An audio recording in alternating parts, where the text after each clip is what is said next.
It's a good football team and on the road. So extremely disappointed with the outcome. I told the guys in the locker room, they compete, man. They do. We don't play smart enough at times, but they compete, and I'll go with these guys anywhere. So open it up. The decision to go for it on fourth down there early in the third quarter, especially with the way Jackson was punting the ball. Yeah, he had been punting it, fourth and less than one, giving up a score on the previous one, and felt like we had an opportunity to pick it up, and obviously didn't. Gave them a short field. They took advantage of it. I think they got 3 out of that one. Might have been 7. Josh, you've had a couple of situations this season where snowballed, second quarter, Florida, second half today. Were those situations, did they feel the same? Were they different? Nah, they weren't good enough in the second half. Coach, why do you feel like the momentum really changed in the third quarter in this ball game? They came out, hit one split zone on us, end up getting 7. We get called for signaling fair catch from our front line on the sky kick. Ball gets placed at the 4. You're in a tough situation coming out, don't pick it up. And they get an opportunity and go get some more points. At the end of the day, our guys didn't stop competing. We weren't smart enough. We weren't good enough, starting with me in the second half. But they continued to reset and play. The momentum did shift, during that series of events. But our guys continued to compete. Mike, did have. Yeah, Josh, Austin asked about that third or fourth down late. The earlier one at the 34, so why did you feel good about going for that one? I just felt like the scheme, based on the personnel that they had out there, that we had a good play. So obviously didn't pick that one up either. What went wrong on that play then? It's a read off the edge. Felt like it was condensed. Didn't get it going around the edge. Josh, the snowball effect that happened there in the third quarter we're asking about, do you think that was more about a top 10 team taking advantage of that, or was that more of on you guys? Unique circumstances. They hit us with the one split zone. The fair catch signal from the front line places the ball at the 4. You got to give them credit too, but there's some things that we didn't do well enough. You start backed up, it changes what you're doing on your opening drive a little bit too, because of situational football. So end of the day, reset, got to keep coming, playing, and we did at times offensively. Don't put it in when we get down there, with 7-8 minutes left and got a chance to make it a game. So. Austin and Gentry. It seemed like at points in the second half, your defenders were having to play two-hand touch, and they were allowed to play Mortal Kombat out there a little bit. I mean, did you feel like that it was a bit one-sided?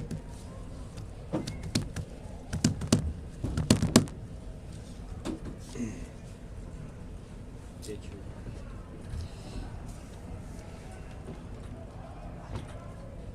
Gentry. Next question. Yeah, was that long enough silence?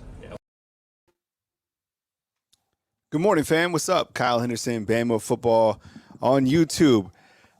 Josh HEUPEL irked by the officiating between Alabama and Tennessee. Good morning to you, coming to you from beautiful Tuscaloosa, Alabama. I am live. This is Monday, October 23rd. It's 9 a.m., and I want to take your calls today regarding Alabama and Tennessee. I want to get your take on the officiating from this game. We're going to play some You Make the Call, as we do every time we get on the call-in show. Here are the questions that I'm posing to you today. The officiating in this game. I want to get your calls and your assessment of this game. Alabama only had 1 penalty in this game, but everybody remembers the last time that Alabama went up to Knoxville, Tennessee, and the amount of penalties that they had up in Tennessee. I want to get your midseason game balls. Last night I asked for your game balls against Tennessee, but right now through Alabama's first 8 games of the season, let's call it midseason. Alabama has an open week. I want to get your take on midseason game balls. This could be offense, defense, whoever we want to give a game ball to, someone from the special teams. I know who I'd probably give a game ball to on the special teams. The early take on LSU, just kind of start maybe talking about it. I know they got an open week this week, but still is what it is. College football playoff rankings, Alabama is 9 in the AP poll. The official CFP rankings drops October 31st, so we will talk about that as well. I want to get your take, and I want to ask you if you think Alabama is better than any of those teams ahead of them. It's hypothetical, but it's worth asking about because I think the College Football Committee, they like style points, and Alabama doesn't have a lot of style points, but they keep winning. And then the strength of this team, other than the defense, we get it. The defense is the strength, the backbone of this team. But what are some other strengths that this team has? I want to hear from you. So call into the show, and the call-in line is open at 205-850-1994. We go to the phone lines, and we start with the 334. Hey, good morning. Thanks for calling in. You're on the line with Kyle Henderson. Who I'm on the line with, and where are you calling in from? What's up, Kyle? It's Jalen from Selma. Hey, it sounds like, can you turn the volume down in the background? There's like a slight echo. Yeah, is it better now? A little bit. You're still kind of coming in a little bit muffled. 1 second. You're good. I appreciate you calling in this morning. You good, Kyle? Yeah, let's try that, man. Go ahead. Welcome to the show. Yeah, what's up? The game, man. I think we had a pretty good second half of the game Saturday. We still didn't play a whole 60 minutes, but, we came back in the second half. Yeah, the second half adjustments of this team have been really impressive, and I think a lot of that is because of the coaches, right? The things that the coaches have that they've been able to do and make those type of adjustments.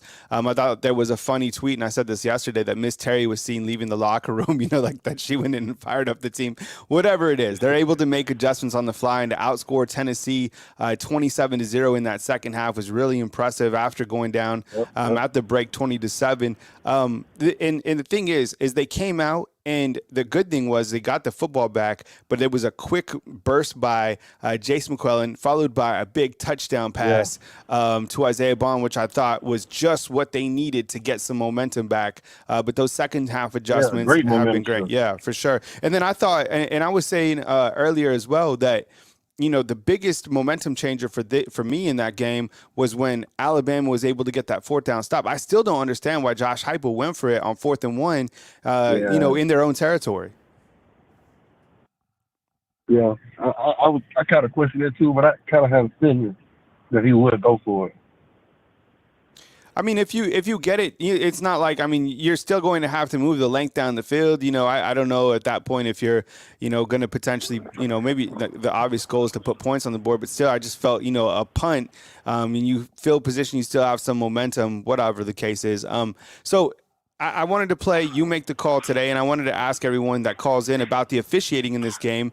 Alabama only had 1 penalty for 5 yards. Tennessee racked up a good amount of penalties in this game, and there was a bunch of no calls that I saw as well. What was your assessment? And I know you're calling in from a Bama perspective, but Tennessee was only flagged 8 times for 55 yards. There was only 9 penalties in this game, believe it or not. What was your assessment of the officiating? And I keep bringing up the no call on Roydell Williams, but I saw that Tennessee fans were saying that he was punching at the ball. It looked to me like he was punching the helmet.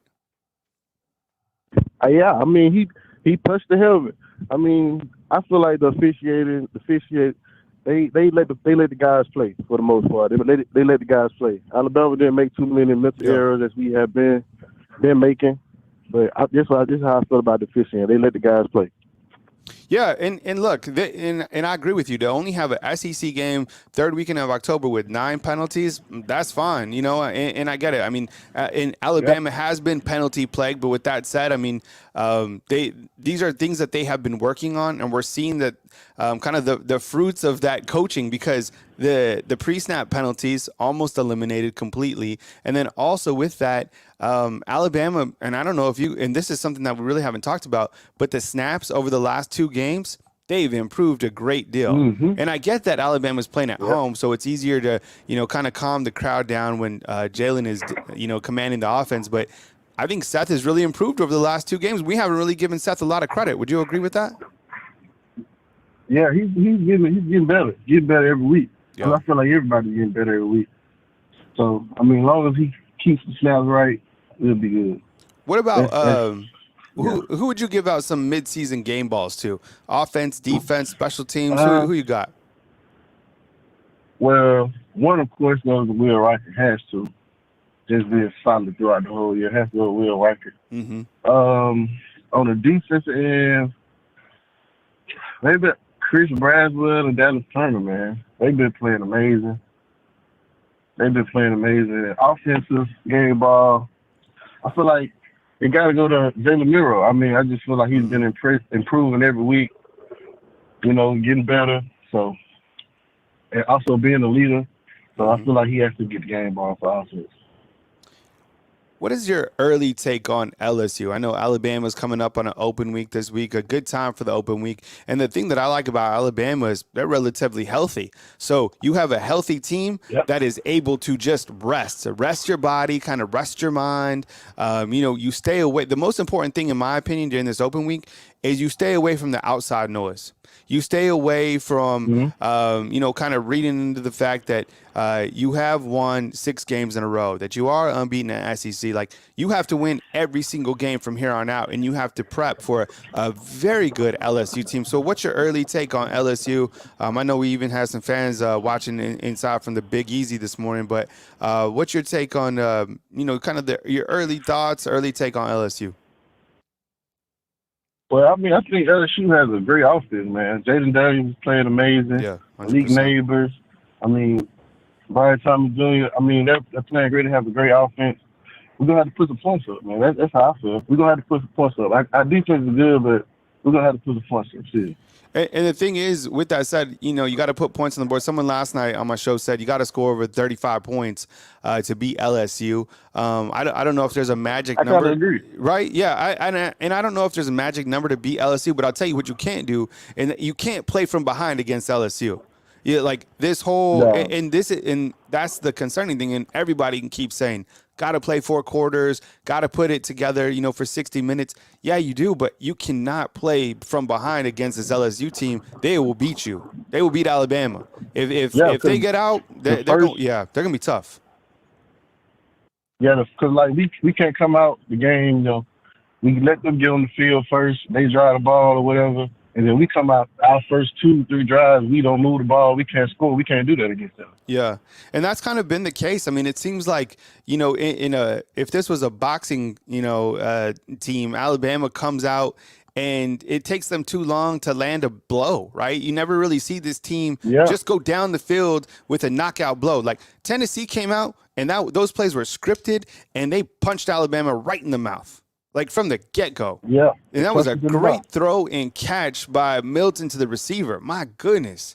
Like, it takes Alabama about 4 drives to start getting warmed up. He's like, I get it. Different players and different offense. But remember when Mike Locksley was here, he was scoring too fast. It was like... It was like 50 seconds, and they were just, it was like a 2-play drive, and that's what, and we saw that in the second half after adjustments have been made. Travis is saying inside the comment box, he's like, I disagree. You don't need to score more than 40 points to win. They have a great offense, but we have a great defense. As long as the defense makes stops and the offense gets some points, it'll be fine.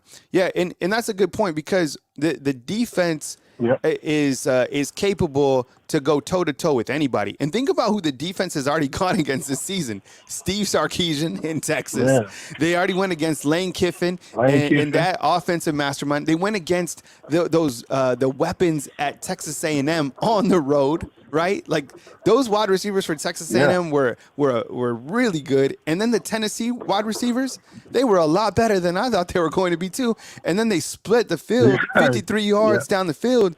It's hard to catch up with them. You get Kool-Aid and Taryn and Trey Amos out on islands. I don't care how good you are. That's tough to deal with because the quarterback has such an efficient arm that he could get the ball to those guys immediately. Yeah, I think our defense can't hold up, but we can't keep putting them on the field. Like, we can't score points and keep putting them on the field. They're eventually going to get tired. So we're going to have to put some points to keep their defense on the field and let our defense get some rest. Compete, man. They do. I wanted to ask you, and we got a couple more callers on the line. We got I think we got Demetrius calling in from North Carolina, and then we got a 205. The college football playoff rankings, or the college football playoff rankings came out, and Alabama is now number 9. What are your thoughts about, the rankings? And I get it. The rankings pretty soon won't matter after a while because when the college football playoffs, drop here on the 31st, we won't be talking about the AP, but you have these teams ahead of them. You have Washington at 5, Oklahoma at 6, Texas at 7, Oregon at 8. Then Alabama's at 9. 1 through 4 read like this: Georgia, Michigan, Ohio State, Florida State. How do you feel about Alabama being ranked now 9? I know it doesn't matter today, but it is worth talking about because it is kind of, start tracking where teams are in the rankings, and there's some one-loss teams in there. I mean, do you feel like a Oregon or maybe a Washington are still better than Alabama? I mean, those Washington had to come from behind to beat Arizona State this past Saturday. Yeah. I mean, like you said, the rankings don't really matter. Yeah, because I feel like they don't really matter because all we have to do is win out. Yeah. We had to just win out, win this championship, and that's how we're gonna make it to the playoffs. But I mean, as far as the teams ahead of us, I mean, most teams are unbeaten, or Texas has beaten us, and you got, Oregon who took a loss to Washington. But we can say we can probably be in front of Oregon. You want to do that, but other than that, I feel like it's okay. It's okay for right now. Yeah, right. I mean, and and the thing about it is there is a lot of parity in college football. I mean, that Georgia and Florida game, everybody talking about that game. Michigan still has to play Ohio State and Penn State. Florida State, they continue to, kind of scrape by the teams that they're playing. They had to come from behind to beat Boston College and should have lost against Clemson. That game goes into overtime. Washington, who's at number 5, had to come from behind to beat Arizona State. Oklahoma was in a, head-to-head combat with Central Florida. Texas and Houston, that game was tight. So, it's there's a lot of parity, and you can't. The thing that you can't do right now is you cannot lose because you go backwards. Like Oregon lost at the last time that you can really lose to kind of stay in the mix. Like Penn State, you saw what happened to them. Yeah. They lost against a really good Ohio State team, boom, behind Bama. So all these teams that lose, boom, behind Bama, Bama keeps winning. Okay, last question before I move to my next caller. The strength of this team is other than the defense. What you got? Strength of the team other than the defense. It's kind of, I feel like I want to say it's our playmakers, man. I just feel like we got to get the ball to them. We got good playmakers at the running back position, the wide receiver position, even tight end. We just got to give them the ball. Yeah. Yeah, and you're right. Like I asked last night, who needs the ball more? Kendrick Law, and in creative ways as you can get, right? Like he's, when they gave him that ball, when they gave him on that jet sweep, I loved it. I was wondering like why haven't we been doing that? Yep. Where has that been? Yeah, that shovel pass, because it counts as a pass, so it reflects on Milroe's passing numbers because he's shoveling the ball forward. And Kendrick Law, they did a lot of that, I think, with Jalen Hurts his first year. And look, get the ball to the guys who are running hard or are running fast. Kendrick Law is one of them. Hey, I appreciate you calling in. Please call again next time, and I appreciate you opening the show. I appreciate it, Kyle. Take my call. All right, man. Take it easy. All right, we got Demetrius in at 337. If you guys hear a busy signal, that means the call line is busy. We have 4 call lines open this morning, and I'll get to you guys this morning. Coming to you from beautiful Tuscaloosa, Alabama. Quick note, so usually on Mondays, we have Coach Saban's Monday press conference at 12 p.m. Coach Saban is in Birmingham today, speaking with the Birmingham Quarterback Club. The Birmingham Quarterback Club is a group that, obviously talks, football, but one of their other purposes is also to, raise money for the Children's Hospital in Birmingham. And Coach Saban is speaking there today, so we will not have Coach Saban's usually Monday morning press conference, but we will have continued content throughout the week, and I will keep you posted on the next time Saban is at the podium. Alabama does enter the open week with a record of 7-1 and 5-0 in SEC play.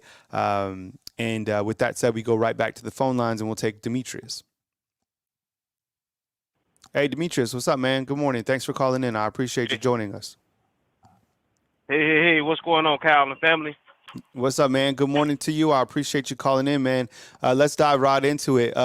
What was your take on, the officiating in this game? I mean, Alabama has 1 penalty for 5.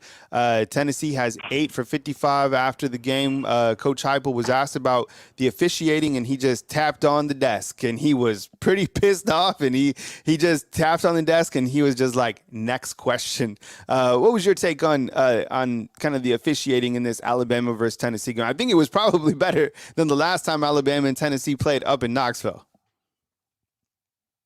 I mean, what coach is this? I mean, is he like relevant? You don't have no star power. You're not no Coach Saban or even khaki pants up there in Michigan. You don't have you don't have that swag to be mentioning nothing about no. Hey, you got to play through the referee sometime. So hey, we done it. We've been doing it all year and one. We only lost 1 game. So what's the problem? Ain't nobody paying attention. Or Josh Heupel. I mean, hey. They ain't got feel for him, but they don't want to cry, so they need somebody to cry for him. and a lot of it too. I mean, you look at and I think you do bring up a good point. Like sometimes you have to play through that stuff. And some of the choices that he made in that second half, I mean, they got out coached in the second half entirely. They got outplayed in the second half entirely. You got to have the right message to your guys at halftime to be able to continue to come out and win this type of game in that type of environment. You knew that Alabama wasn't just going to fold up and go away. I mean, Malachi Moore talked about this after the game, having relentless effort through 4 quarters. This team, I think a lot of people had anxiety during halftime, including myself, just because it looked terrible. But they came out and they outplayed Tennessee in the second half. All right, so who are your midseason game balls going to, Demetrius? When you look offense, defense, special teams, who's getting midseason grades? Last time we talked about game balls against Tennessee. I'm asking for your midseason game balls through 8 games. Of course, Will Riker. He got the. I mean, he's an MVP of the season so far. And I would want to, on the defensive side, I would want to go to one of the more dynamic players, but I'm especially the interior guys, especially Keenan. Keenan. You know, he been holding it down for us this year. They don't never get the glory, but I'm gonna give them the flowers while they playing right now, and that's who. I mean, they really make it. You know, once they make the job easy for everybody else. The linebackers, defensive backs, you know, Caleb Downs, and what more can you ask for a true freshman? Mm-hmm. I mean, we ain't had no true freshman on the defensive side like that since Pat Surtain. I mean. And Will Anderson, he was dynamic. He was out of sight too. Pat Surtain, Will Anderson, you know, I reckon he's next in line for the true freshmen that come in and contribute right away on the defensive side for Alabama. On the offensive side, oh my goodness, it got to be Jermaine Burton. He from last year to this year, he has significantly stepped up his game. Mm-hmm. And even though I wanted to calm down, bring it down with the John Brown emotions. Okay, we know you excited. Bring it down a notch. We don't need no unnecessary penalties, cause you go up against a coach that do got some class and sachet and some swag. They're gonna go ahead and let the officiating know beforehand what you're gonna be doing. They're gonna be looking out for it. And you go ahead and might cost it at a costly time of the game. So. Jermaine Burton, well, 1A Jermaine Burton and 1B got to be the offensive line Latham on right tackle over there. He been representing him and Tyler Book, and you know, and Roberts. They put in at guard. You know, he's the most. I reckon the most improved. I mean, if we can just get that left side taken care of, hey, we're in the business.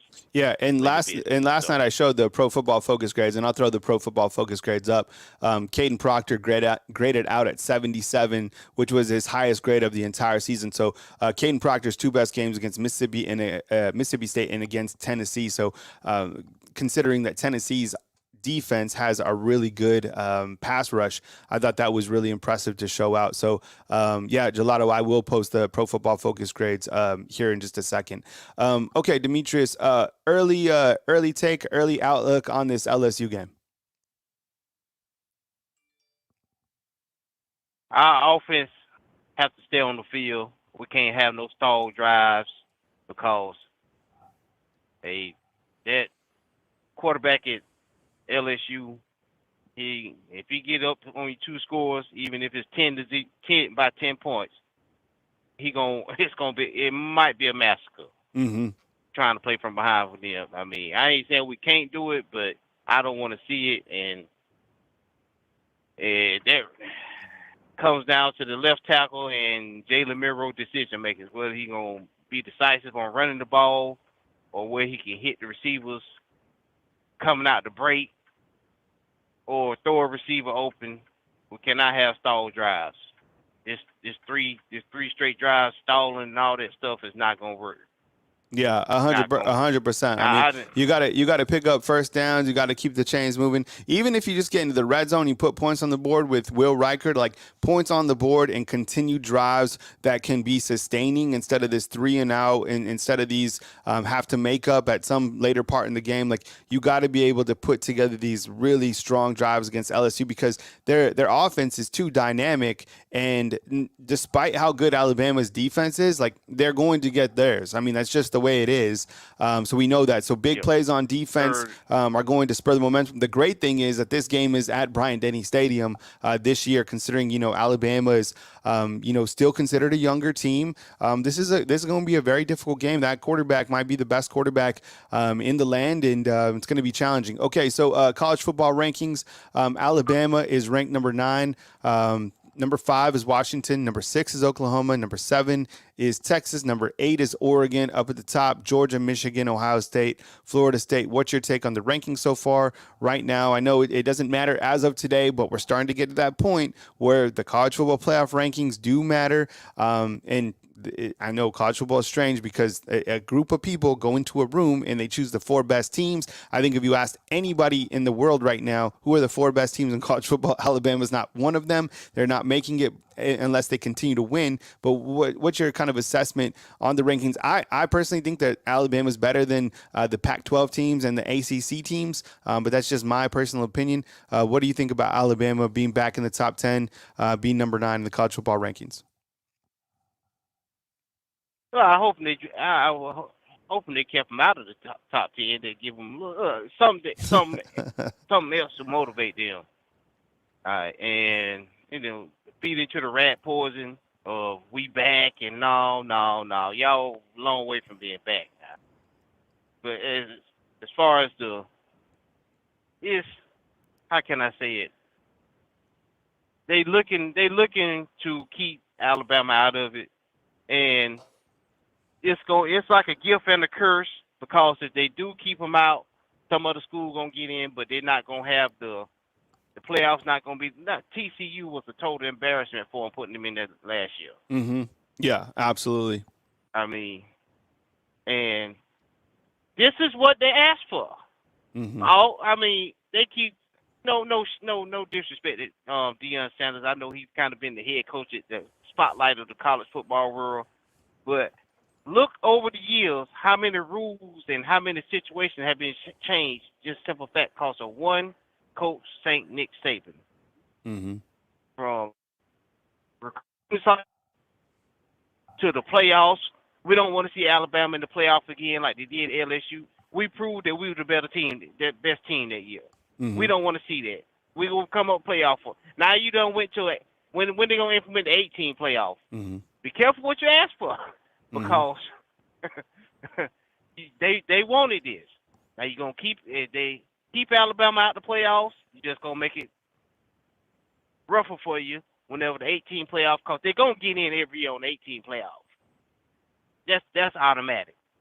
So, Well, I mean it's 12 team, which is crazy. 12 team. Yeah, I mean, I so don't you're, care if they go to, yeah. I like mean, March Madness, a 64 team. it's gonna, I yeah. mean, it's crazy. I know. Next year, I mean, you're in. I mean, Alabama's already in. It's kind of just like, who are they hosting? They're gonna be hosting like a Texas Tech or something like that. You're gonna have some really strange matchups in that 12 team playoffs. Okay. Last question, Demetrius. The strength of this team, other than defense, is what?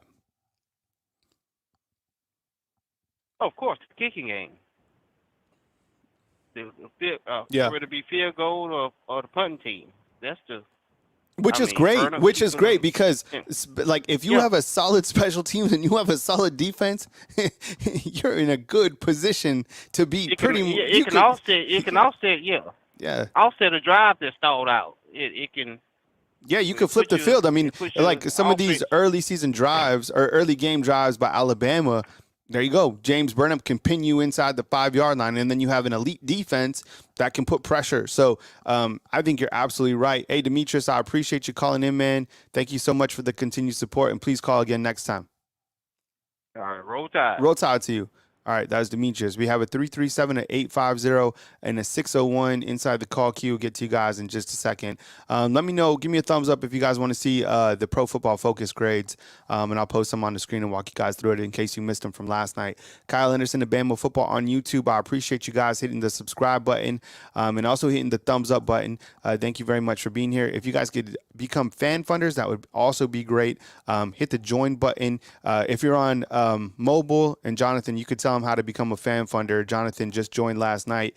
You hit the join button as low as $2.99 per month to support this YouTube channel and myself. This is what I do for a full-time basis, so I appreciate you guys supporting me and the YouTube channel and the overall content. But you can find it on the homepage. Just look for that join button. Okay, we go back to the phone lines, and we go with a 337. Hey, good morning. You're on the line with Kyle Henderson. Who am I on the line with, and where are you calling in from? This is David from Louisiana. Hey, what's up, David? Good morning. I appreciate you calling in on this fine Monday, October 23rd. Welcome to the show. What's going on? Hope you had a good morning so far. Oh yeah, I'm feeling great. I'm a morning person, and then I get like this second wind at like 8:30.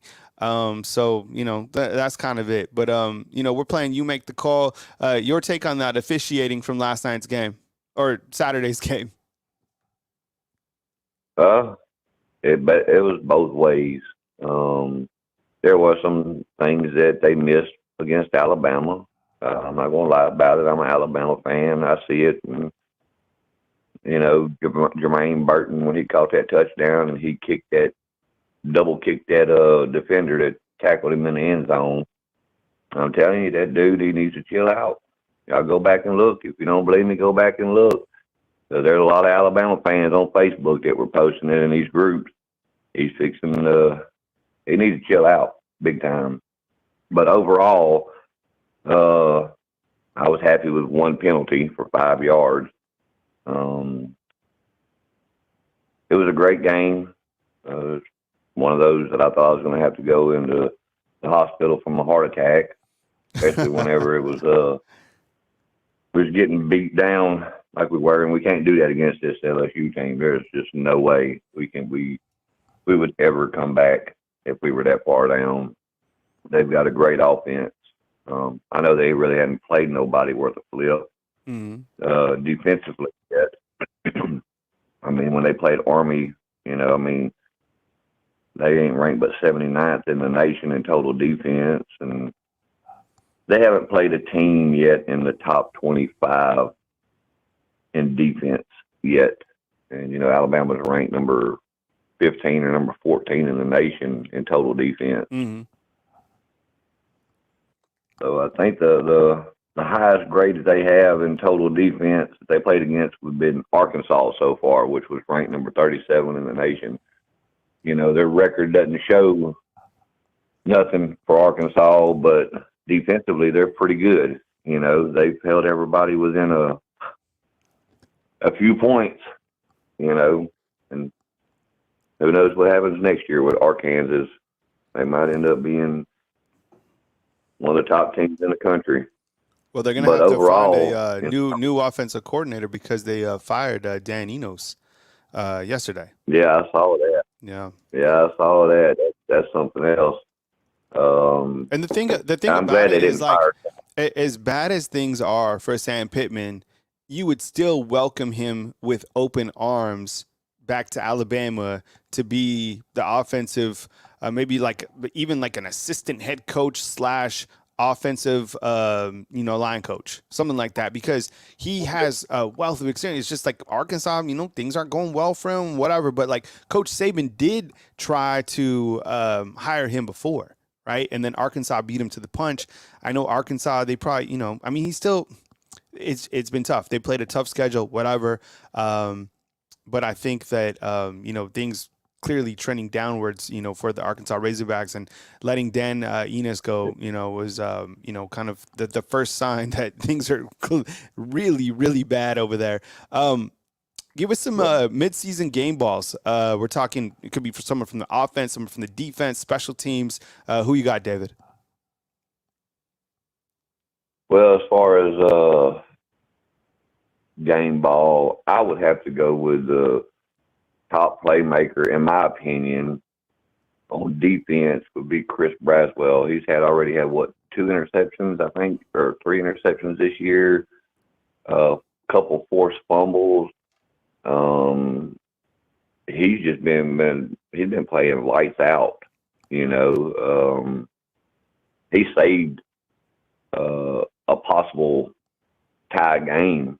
When he knocked that ball out of Milton's hand, and Jihad picked it up and ran it in for a touchdown. Because the way Tennessee started moving the ball on us, and they got a great offense. Tennessee does have a good offense. There's no doubt about it. And they also have a pretty good defense, too. But I had to go with Chris Braswell on defense as far as offense. Chris Braswell on the season, he has 32 tackles, 9 tackles for a loss. He has 6.5 sacks. He has 1 interception. He has 4 quarterback hurries. He has 2 forced fumbles. I mean, the guy, and I said this yesterday. Him waiting his turn, him being patient, because he's a former 5-star, right? He could have bounced out last year, whatever. He was playing behind Will Anderson. He talked about that. Comes back, and the season that he's put together, he's made a lot of money. Him and Dallas Turner, those guys are wrecking balls. You got to think that those two are the top tandem in terms of edge rushers in college football that Alabama has. And Kool-Aid and Terrion, those guys also one of the top tandems in college football at the corner position. Go ahead, Dave. What were you going to say?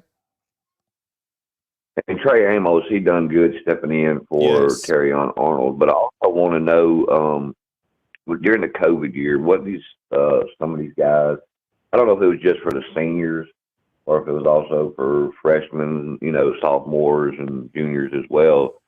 Did they get an extra year of eligibility during the COVID season? I don't know if they had to set out for that year to be able to be eligible or what.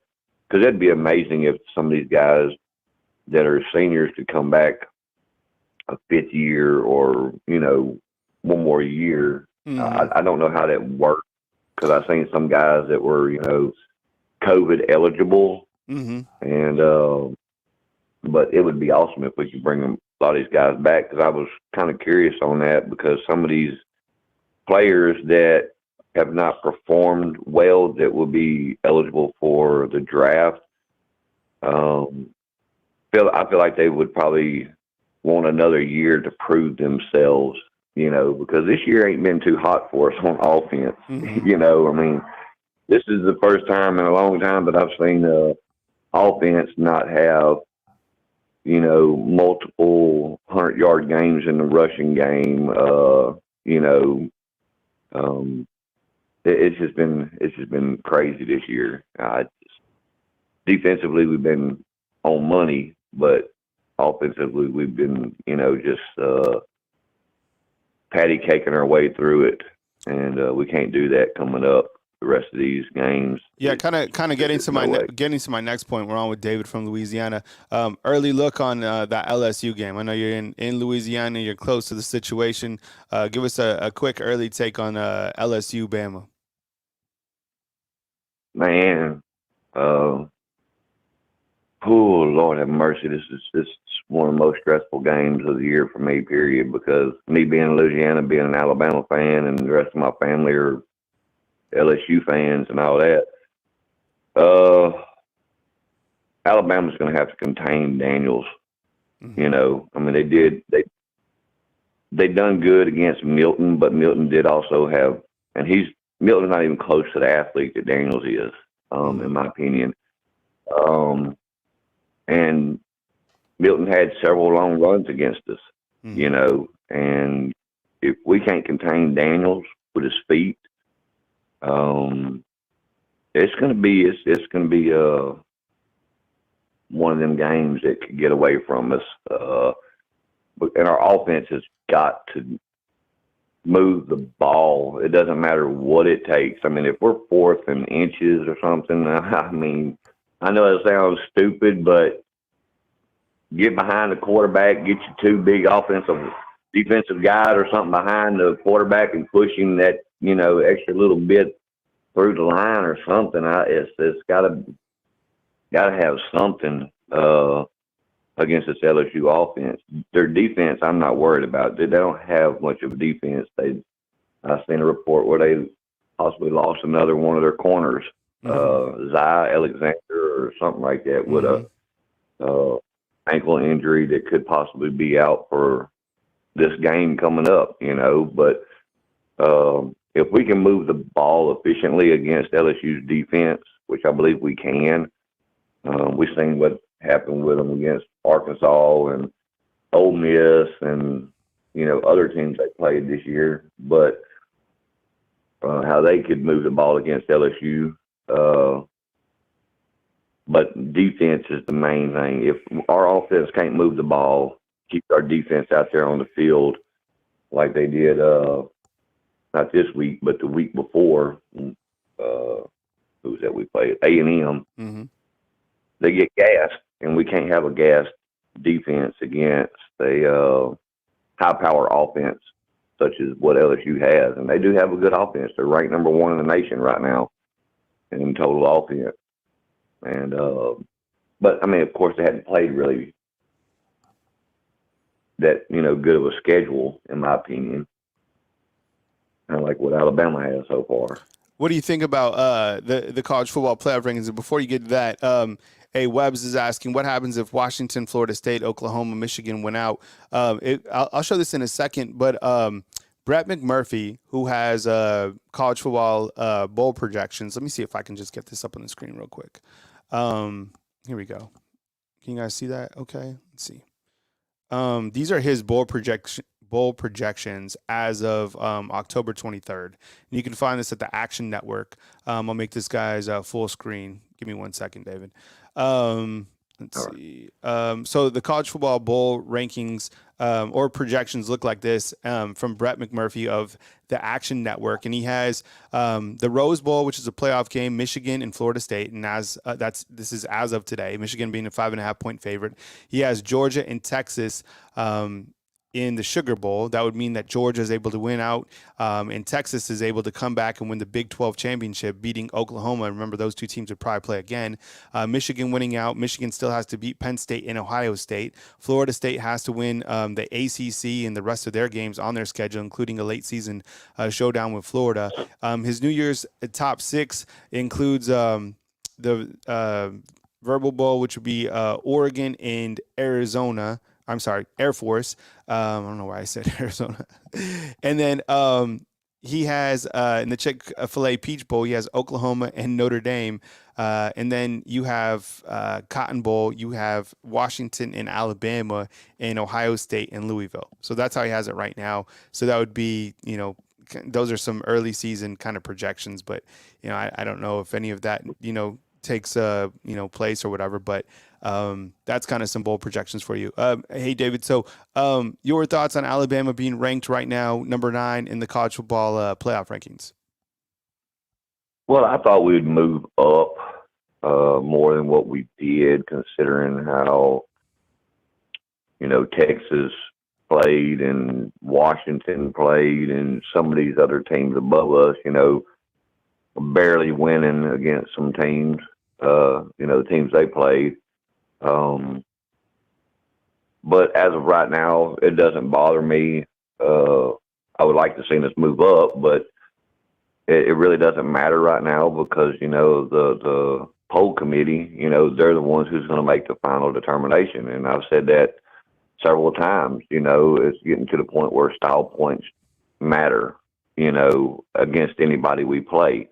I mean, when you play a ranked team, it's different. Yeah, if you squeeze out a win by 3, 7, 10 points or whatever, they look at that, okay? But when you're playing against Army or Nichols or whoever you're playing against and you squeak out by 7 or 3 points or 10 points, they look at that. They're like, why would we want to put a team in the playoffs that barely got by a team that's 2-5 or 2-6, And who was that Arizona State, and was it Washington or whoever? Yeah, Washington and Arizona State played, and Arizona State led that entire game until Washington scored 15 points in the fourth quarter to come back to win that game, right? And so you have there's so much parity in college football, but the schedule that Alabama has played has been a gauntlet, facing all these teams. They have a tough, schedule. They haven't played 4 quarters, but I think style points, the number one thing that the committee wants to see is style points. A win over Bowling Green, 49-0, is better than a come-from-behind win over Tennessee, 100%. Yep. They want to just see you win. That's it, and by a large margin. So you need to schedule more Chattanoogas. You need to beat South Florida. That game's going to come back to haunt them. By not putting South Florida away by 50 points or covering the spread, they're going to be like, nope. So you got to beat those teams, and you got to schedule more of those teams, and Alabama can't because in the SEC. So that's how it is. All right, so last thing, David, before we move to our next caller. The strength of this team, other than the defense and other than Will Reichard's leg, is what? I really don't know. I couldn't tell you. I guess the running back. Yeah. Because, the receivers haven't really stepped up like we've seen in the past. Don't get me wrong, they have played well, but they're not playing at the dominant performance that we've all seen from Devontae Smith and, all those other guys. But I would have to probably give it to the running back room that's been, doing pretty good. Jace the other night, he had 117 yards total rushing. And that was awesome. Milrose getting better. That one sack, I forgot what number it was on the left side. I think it was either number Proctor or I don't know if Dalcourt was playing. I can't remember, but where the guy bull rushed him and pushed him back, he had the right form. But like Coach Saban said in his interview, that was not all on the offensive lineman. Yeah, that was on Milroe for not stepping up in the pocket because he had him going out and behind, and Milroe didn't step up. He stepped back and then he broke loose and then bam, But Milroe's getting better. He's getting more confident. You can see it. He also took off running. We need to see more run from him as well. He's a big dude. He stiff-armed that dude out the sidelines the other day. I want to see more of that because he's strong enough. He's big enough. He can be physical. And I know he wants to be a pocket passer for the eyes of the NFL because that's what they want to see. Mm-hmm. These scouts want to see.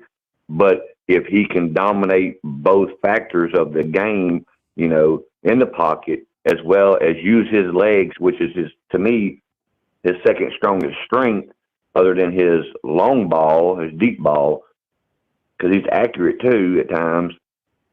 that's going to benefit him too, because they're going to look at both aspects of it. And we need, and right now in college, we need him to use everything that he can. I don't care if he's got to take his pinky toe out and gouge an eye out to get down to a first down or whatever. We need Milroe to step it up a little bit, and use his legs and not be scared to take off running if he's got a seam.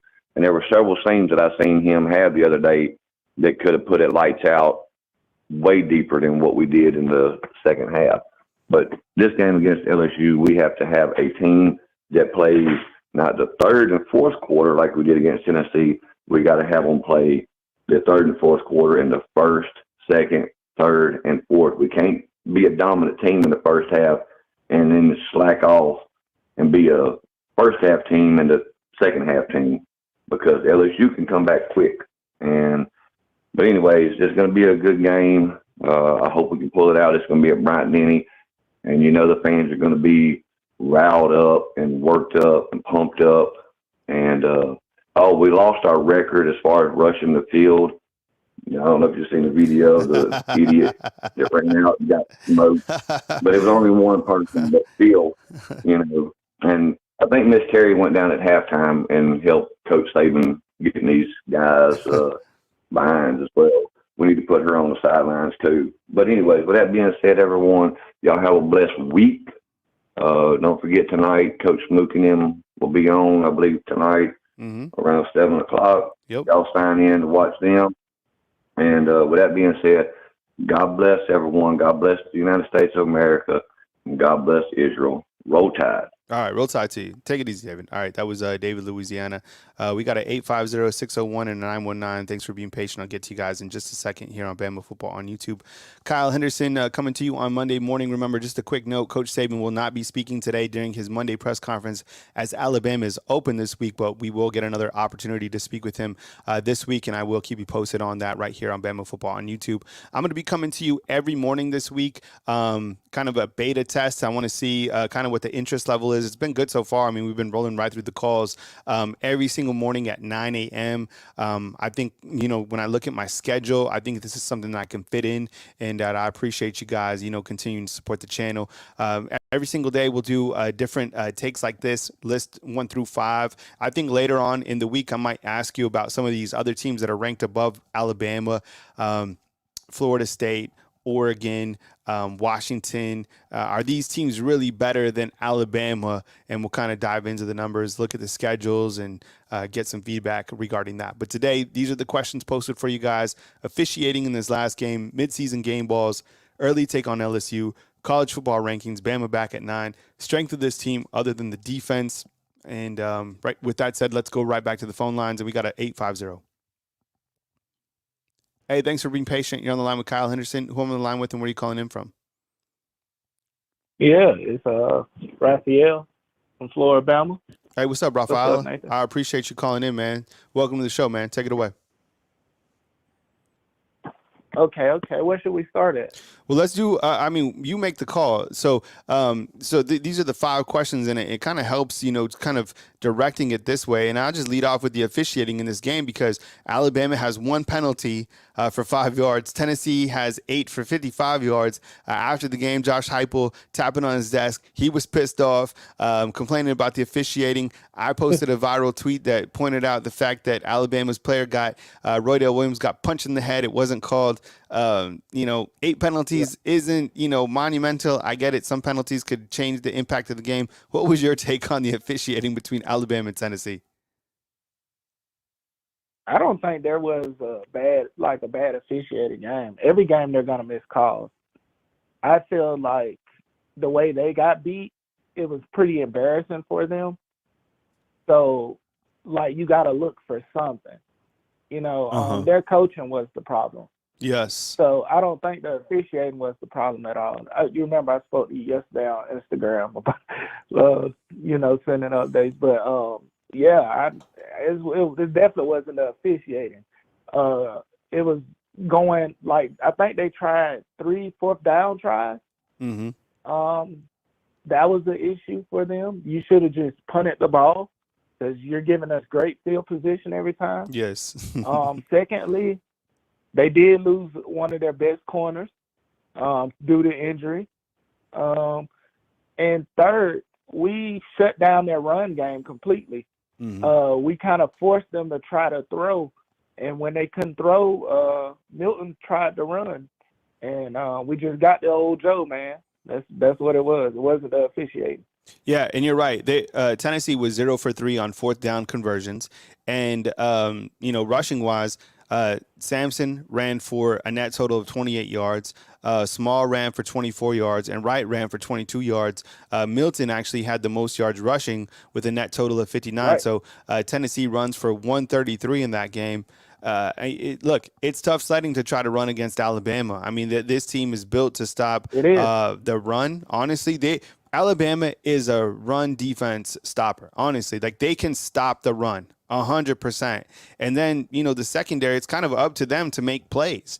And when you're going against, elite quarterbacks on a weekly basis, look, KJ Jefferson was a baller. I mean, that guy is a baller. Yeah. Right? He doesn't have a lot of weapons to go to, but he's a baller. Milton, baller. That guy is big. He was imposing. Did you see when he was running? This is how much confidence Milton had. He was running out of the locker room. I don't know if you guys saw this. He was running when Tennessee ran onto the field. Man. The first thing was Alabama's cheerleaders and Tennessee's cheerleaders. They almost collided and started fighting themselves. Yeah. But Milton was coming out and he was like that to the Alabama defense. Dude, that's the mindset that he has. In my opinion, Milton was not focused. He was doing too much jaw jacking. Like the thing about Daniels ain't gonna talk too much. He like to take that thing down the field. When you look at different quarterbacks, they don't really try to get into conversation with everybody. Some people do, but if you got that finesse like that, then that's on you. But Joe Milton, he was just sitting there talking and running his mouth too much. And for one, you weren't out there completing passes, and you were getting flushed out of the pocket every single time. Yeah. So, yeah, like it's all about your focus.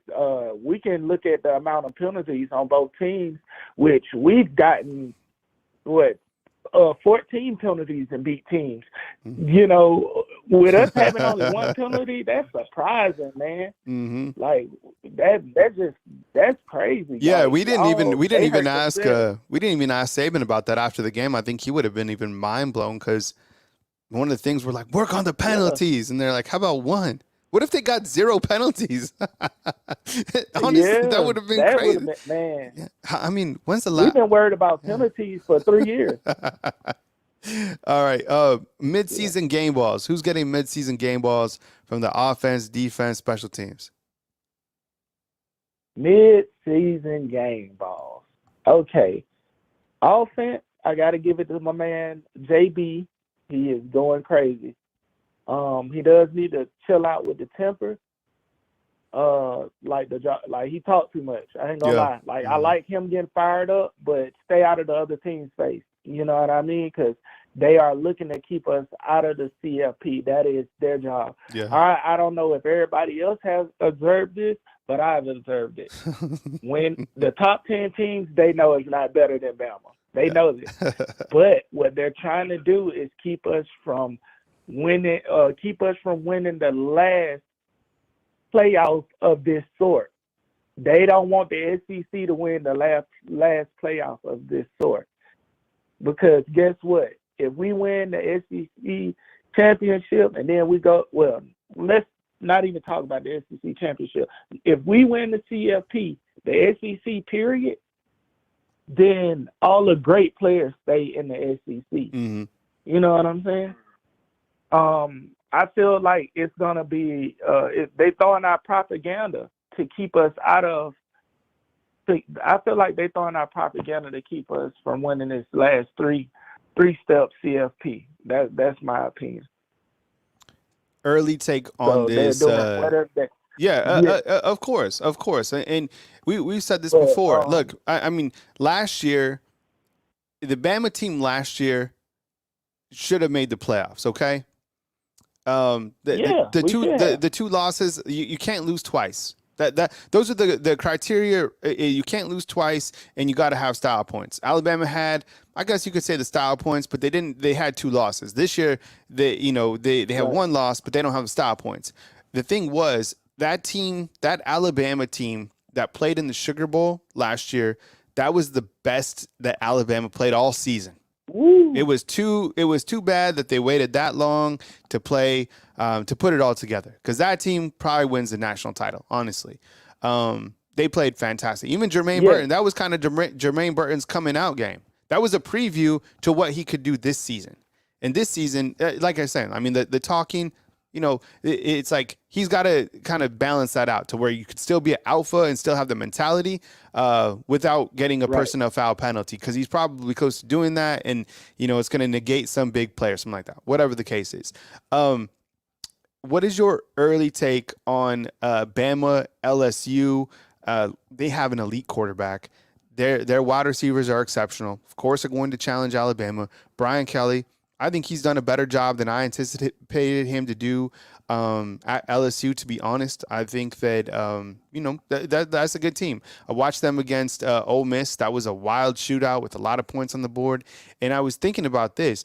The stats for the wins and losses for Kevin Sumlin at Texas A&M over the course of, I think it's like 5 years, are the exact. I think he's won 1 more game than Jimbo Fisher. And so was the previous coach at USC, and Lincoln Riley, through like the first 2 seasons, they have the exact same. So like when you look to what Brian Kelly has done, I mean, he's doing, I guess a good job. I mean, you beat Bama, you're doing a good job, but he has a good team, he has a good squad. What's your early take on this Bama LSU game? Okay, and I got a little sidetracked, so I do gotta speak on number 2. So let's not leave our defense. Chris Braswell and Tim Keenan. Yep. And I gotta give my other flowers to Lawson as well. But to speak on LSU, LSU is a don't give up team. They fight. They're a fighting team. Like, they could be down 100 points and they're gonna try to, get 101 on you. That's what I've seen from LSU this year. That's scary right there. We got to play 4 quarters against them. We didn't play 4 quarters last game. Mm-hmm. We played about 3.5. You know what I mean? The score did look a little bit ridiculous. Really, like, I was just looking at it, I was like, oh, we're down 13 points? Okay, cool. You know what I mean? Like, we've seen us come back from worse. You know what I mean? LSU, I've seen them go down, like, and come back all the way in the 4th quarter. Mm-hmm. That's scary right there. Mm-hmm. Defense, we got to keep the defense rested. Mm-hmm. That means that Jalen Milroe is going to have to use his legs like he did. I'm so proud of him for that. He was using his legs, man. And for the most part, he made good decisions. People keep saying he's hurt, though. No, he's not hurt, man. Jalen was taking the ball up the field, man. Like, they want him to be hurt. I think Alabama starts some of these rumors like themselves, and they get on the message board. This would be the best way to start this. And the way that they would do it, this is how I would do it. I would go to the most popular message board, on threes message board, and I would say, I heard that Jalen Milroe, his foot is hurt. And I would just put that and then let people comment on the message board. And then that would go nuclear. Right. And then everyone would be like, I think he's hurt. I heard from somebody that he's hurt. I would do that every single week. Yep. Yeah. Hey, I'm telling you, Nick Saban is a genius. And I feel like when they asked him that question, he kind of gave them a response of not confirming he was not hurt or not confirming. Exactly. That's I know. He was just like, he's not going to tell you his next chess like, move. What you want to think? Yeah, it's a master move. It's a master chess move. Like, definitely. Like, yeah. But again, LSU, they don't have a defense for real. All we got to do, I feel like we run the ball on LSU, and we're gonna do deep passes no matter what. That's officially Bama. That's our identity. but we run them to death with all 4 running backs. Jam Miller put Jam Miller out there, Justice Haynes, and like I said it last week, I'm not really sold on McClellan this year. I feel like he did better in other years, but I don't know. He should have got his weight up. You know what I mean? I don't know if it would have took Henry to come back and show him how to do his workout or something, but I'm not really feeling McClellan getting like 3 yards a carry right now, from what I saw. We got to keep our defense rested, Yeah. Hopefully Arnold comes back to play ball. I tell you, every time we have one of our best DBs out, we have a stellar game. So well, it's great it's great to see that Trey Amos can step in a reserve, and it's not a reserve. It's like step off and be able to contribute. Like, and that's the thing about playing at this level is like if you're a 2. That's fine. Be able to be called on. A great example of this is Jahad Campbell, right?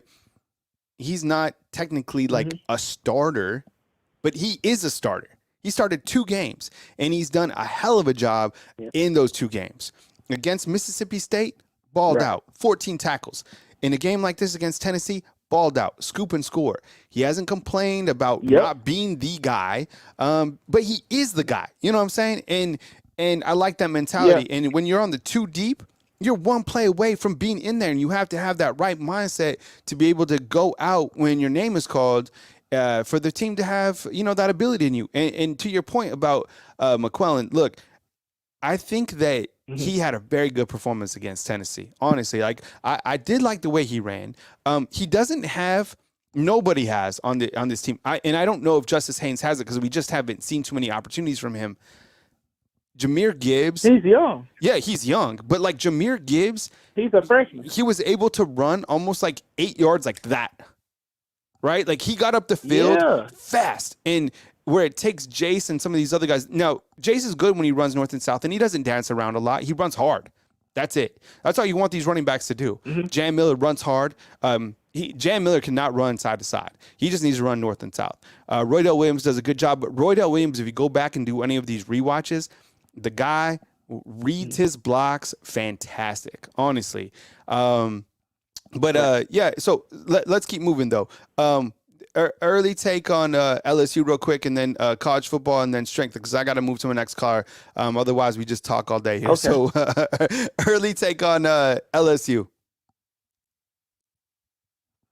Right. So, like I said, LSU is going to be a problem. As far as if I feel like we beat them now, we won't have to worry about them. I'll just say that we stop the run. If we can stop Daniel's legs, we'll beat LSU because his legs is what gets things done, not his passing. He really is the center of that team. Yep. I feel like we hit them all night and take the fight out of them. Yep. That's it. College football playoff rankings, Bama is ranked 9th. There's a couple teams that are ahead of them. I don't really agree with. It's not being fancy. I just look. I watch these teams play. I do think, and I'm not saying that Washington or Oregon that they're not good teams. I think they're fine teams. I think they're good teams. Right. I've been openly skeptical about the ACC teams. With that said, Mike Norvell, his comeback story and what he's done with Florida State has been good, because that program after Bama played Florida State, their program blew up after that game, and they just completely fell off to where they were like fighting with Jacksonville State. Now to see kind of their climb back, it's good. I like to have Florida State back in the mix. I like to have Notre Dame back in the mix. Are they elite teams, playoff worthy? No. But, it's good to have them back in the top 10, top 15 or whatever, because those are the teams that we all grew up on watching, right? The Florida State and Bama, I'm taking Bama 1,000,000% against Florida State right now. 100%. Yeah. Now we're going to find out, and I might have to eat my words if LSU puts it to Alabama, because guess who beat LSU? Florida State. Yeah. Right? And that was a good game. And they played a good game. Yeah, they played a good game against them. And the quarterback is good. So I mean, when you look at that top 10, do you kind of feel the same? Do you feel it's fine? Do you like Bama laying in the weeds? What's your take? Man, I've seen us get ranked low. We know there's a bias against Bama in the ranking system. I've seen us become number 2 off the same cases that these teams stayed at number 1. They put us at number 2 before undefeated, just because of a close victory. You know what I mean? I've seen them do that to us. But guess what? We know the ranking system is a bias against Bama. They want our dynasty to fall, and they why let a team like Georgia, who is not even that team compared to our program, you know what I mean? Like the stuff they let them to get away with. Like Georgia has almost lost every decent, lukewarm game that they played. Not high caliber teams.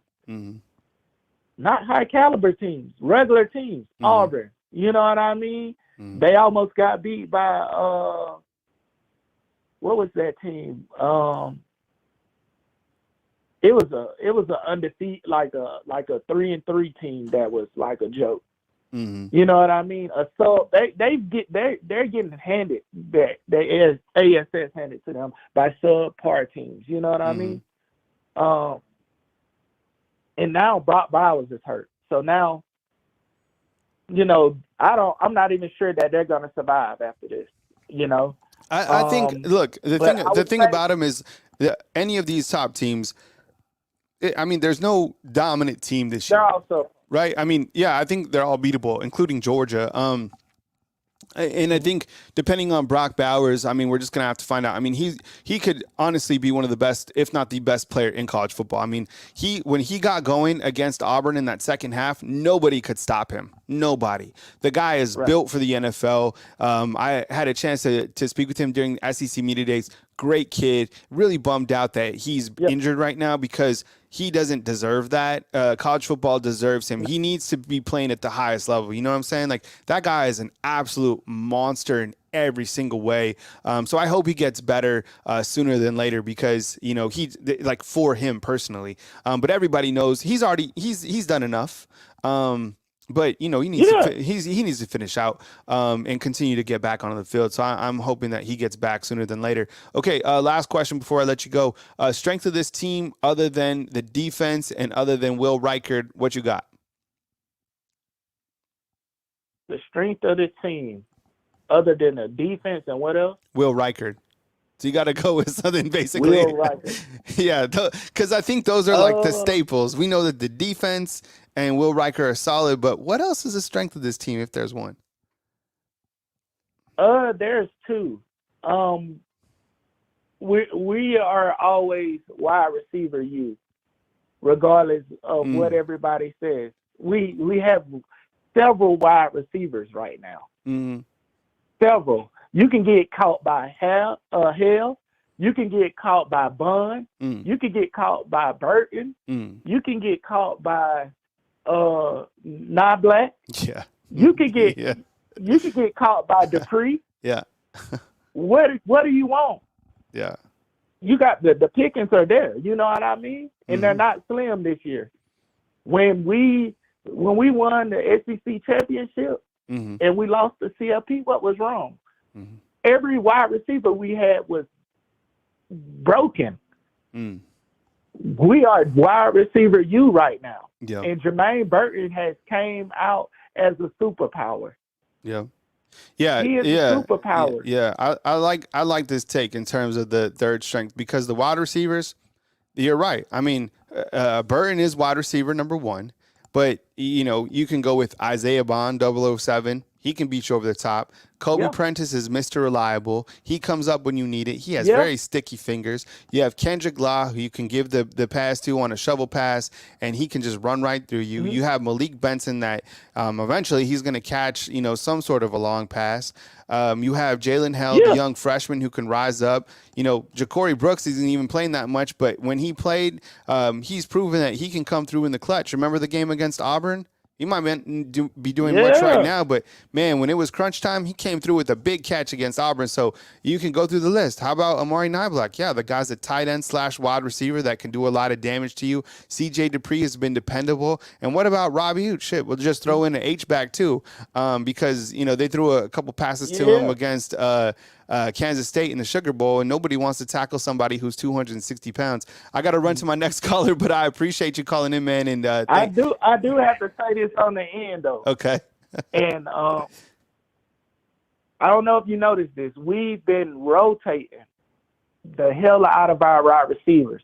So when you look at our game footage, you don't know who the hell we gonna throw to. Mm-hmm. That's what I'm saying. Yeah. But to back that, we got a strong arm behind that. Mm-hmm. So we are a bag of tricks right now. You know what I mean? Mm-hmm. Now we didn't introduce the freshman Kendrick Law into the fold.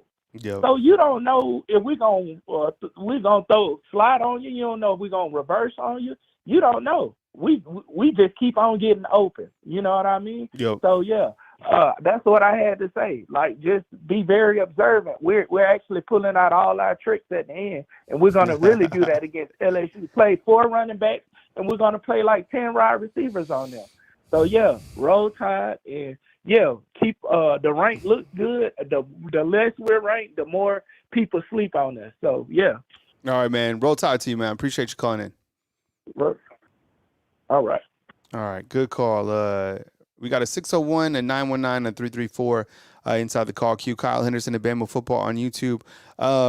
I said all this week, Monday, Tuesday, Wednesday, Thursday, Friday. You can catch me right here on Bama Football on YouTube here in the morning time at 9 a.m. Central Time. Be sure and hit the subscription notice so you can be notified every single time we go live. But 9 a.m. Seems like a good spot. I just text Saban's SID asking about media opportunities. Coach Saban will speak this week on Wednesday during the SEC teleconference. But other than that, Coach is, he has the Birmingham Quarterback Club today. And then hopefully Coach, Coach is always working, but hopefully he makes a little bit of time for him because this is his birthday next Tuesday night. And, he'll be 72 years old. 72 years old, the GOAT.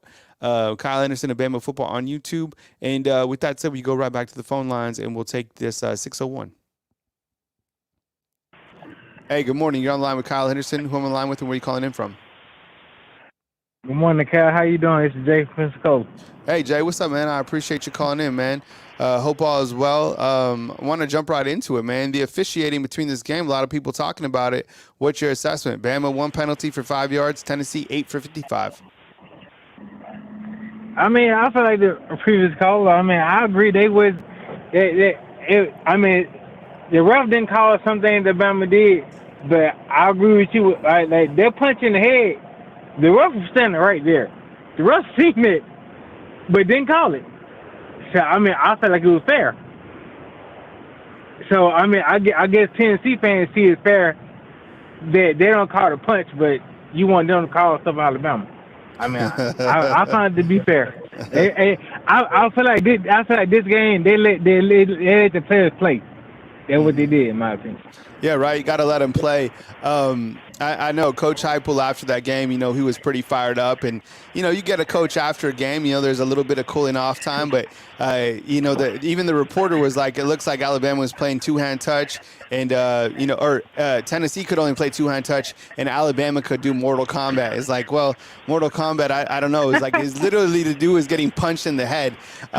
Okay, so midseason game balls, who you got when you look at this team? Offense, defense, could be someone from special teams. Who's getting midseason game balls from you?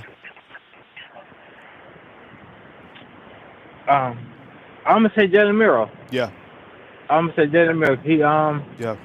He's really progressing to be a to be another good quarterback. I mean, he's progressing. He still got ways to go, but I see his determination, and I like the fact that he's so poised, just like Mac Jones, and just like Bryce. He's poised, and he keeps it positive, and I like it. Yeah, I like that too. And later today, I'm going to provide you with my game balls, and I think that's an excellent pick considering all the criticism, and everything has been just microcosmed on Jalen Milroe. And why wouldn't it be? I mean, last week I asked Jalen Milroe, I was like, is there pressure being the Alabama quarterback? Of course there is, but think about it. Last night, who was the world watching? Jalen Hurts and Tua Tagovailoa on primetime TV. Where were those quarterbacks from? They're built by Bama. Those are the quarterbacks that people are accustomed to. I know Mac Jones is struggling. I know Bryce Young is struggling. All four of those quarterbacks were the last quarterbacks here at the University of Alabama. And to think that Jalen Milroe steps in and has that pressure, that people are used to like a first-round pick. People are used to a guy that can go to the NFL. Can Jalen Milroe go to the NFL? Absolutely. After this year, probably not. But he comes back and, he works on his craft. You've seen these guys develop. So many people, nobody wanted Mac Jones to start. Nobody. Exactly. They wanted Bryce Young to start over him. And what did Mac Jones do? He led the team to a national title, perfect season, probably one of the best teams Saban's ever had in 2020. Too bad nobody. Oh, we just lost the call line, but probably no one could ever see it. I'm gonna call back, but let me finish out this take. And then you have, Tua come in, and then you have Bryce come in, and Bryce was able to do incredible things here at the University of Alabama. I know they didn't get the ultimate goal, but now that you see that, a lot of it could have been because of the defense. And now you see that defense. Can you imagine if Bryce Young had this defense? Think about that. Why reconnect to the call-in line. If Bryce Young had this year's defense, I'll be back in like 2 seconds.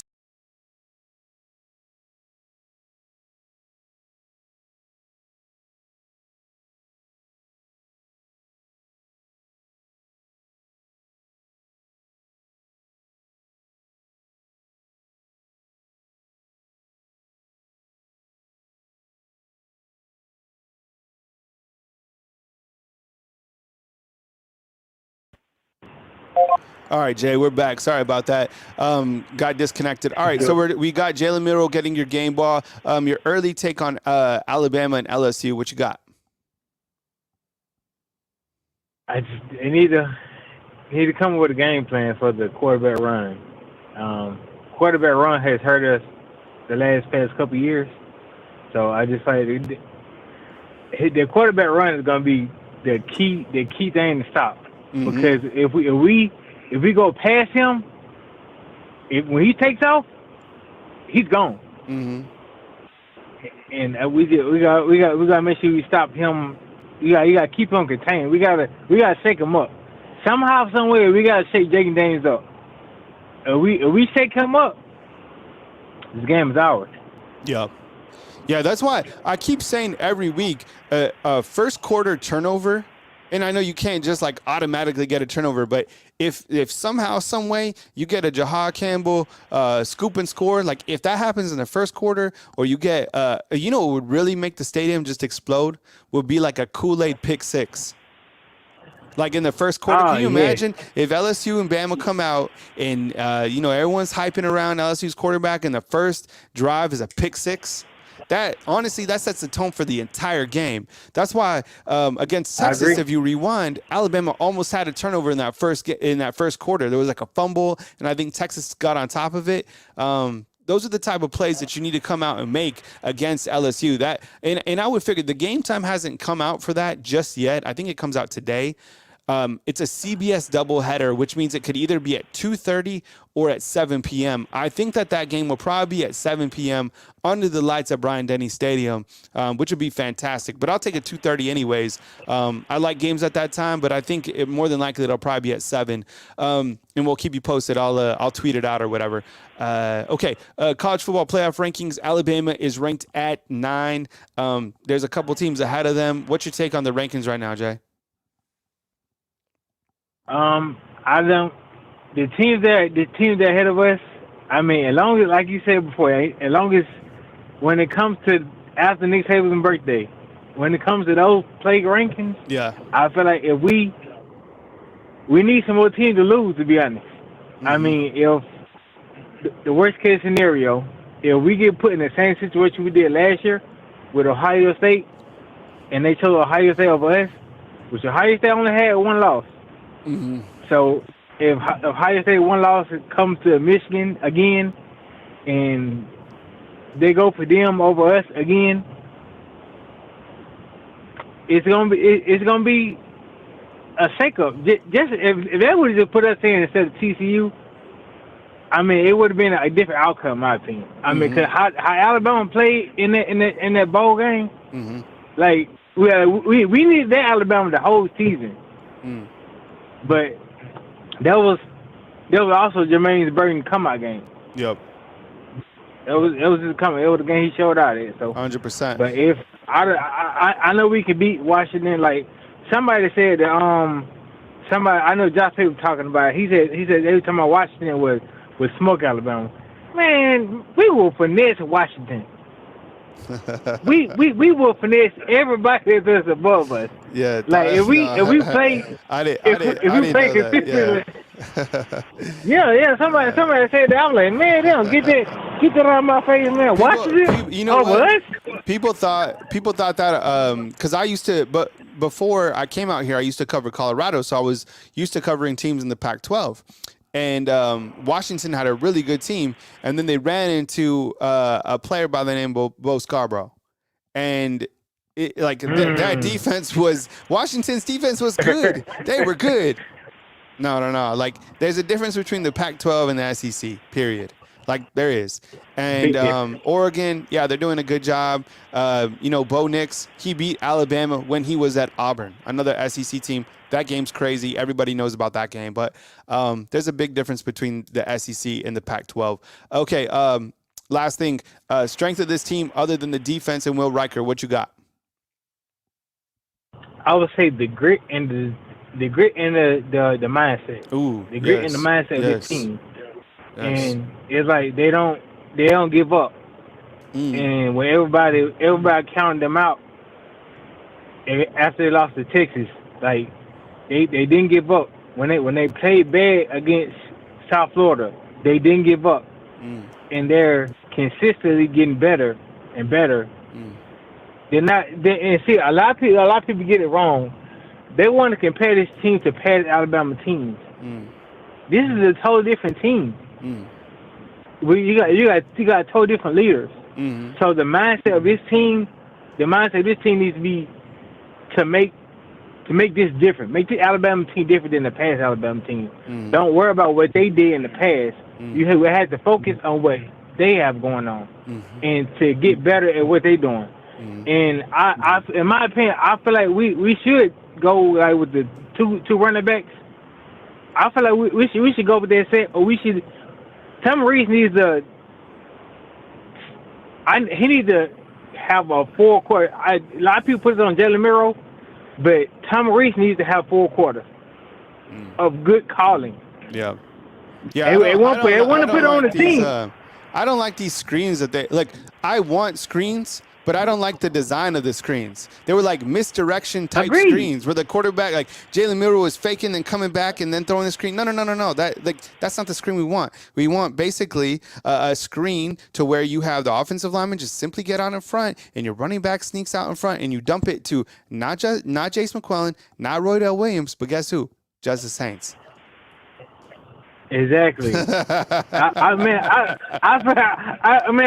a big Justice Haynes guy. You know what? I would even love to see Justice Haynes do a punt return. There you go. You know what? I've been calling for the punt return. The punt returner I want to see is Kendrick Law. Yes. Right? When he did that jet sweep, like that was amazing. Like, we need more of that. Yes. And the more design runs. Kendrick Law is a baller. Yeah, he is.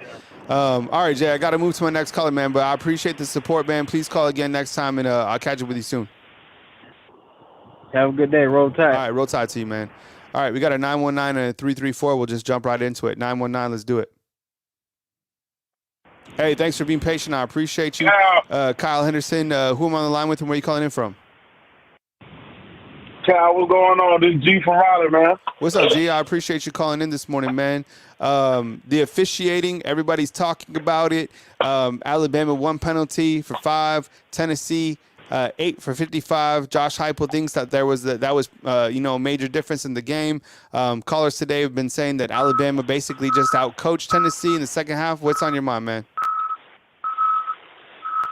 When it comes to the officiating, I'm gonna be honest with you. I really don't care how any other team feel about it because nobody is getting more penalized than Bama. Like I don't care what nobody says. We've been through the penalty curse. 15 penalties to another team's 1 or 16 penalties to another team 2. Mm-hmm. You got to look at it like I think it was fair that we got a chance to rob somebody else. I'm gonna be honest. I mean, if it was bad, I don't care. If it was good, I don't care neither. You know, I think we should just go out there and play football and we win anyway. But like I said, this is the same team that robbed us on a pick 6 that sealed the game, and they didn't throw the flag till Kool-Aid was like 15 yards away from the end zone. So if they talk about cheating, they have to be talking about last year's game. They can't, he got the game. He got beat so bad in the second half, Kyle. He don't forgot which game he talking about. He was talking about last year's game when the refs were cheating. He won't talk about this. He didn't. That second half whooping flipped him. What were you thinking when Bama goes into halftime 20-7? Had you shut the game off? Did you go outside? I mean, what was kind of your take? From a mental mindset. So this is what I did. Because I sit in the press box and it was 20-7. And number one, the press box is freezing. I'm serious. They keep that thing at like now look, you come to my house, you're chilling. But like they keep that thing at like 50. I'm telling you, you're like your hands are it's cold. You need like a beanie. So I went outside because they have a hot dog bar at halftime. So I went out for halftime and they have stadium dogs and regular dogs. I took 2 stadium dogs and I took a bag of chips and I went outside and I just looked outside. And I didn't look at my phone. Yeah. My phone was on my phone because I hung out the night before. I had a good time. I'm enjoying myself. My phone the entire day, and this is my fault. It was on 21%, and I had the world's slowest charger. So I was trying to get it charged, and I just was like, "What? Like, is this team? What are they going to do in the second half to be able to come back? And they need momentum." And this next drive that they come out of the third quarter is it might dictate the entire game. And they came out, and that's exactly what happened. A 2-play drive. They made some adjustments. What were you thinking at halftime? I'm not going to lie to you. Halftime, I was preparing myself. I was preparing myself for the world to come down on us. I was also preparing my rant as well. So I was more so prepping for the bad. I hate to say it like that. I was more so getting ready to be a ride or die fan. I was ready to fight. You know what I'm saying? I was like, hey, whatever they gonna say, I'm gonna stay here and fight about it. God damn it, here we go. But one thing that bothered me was the man defense.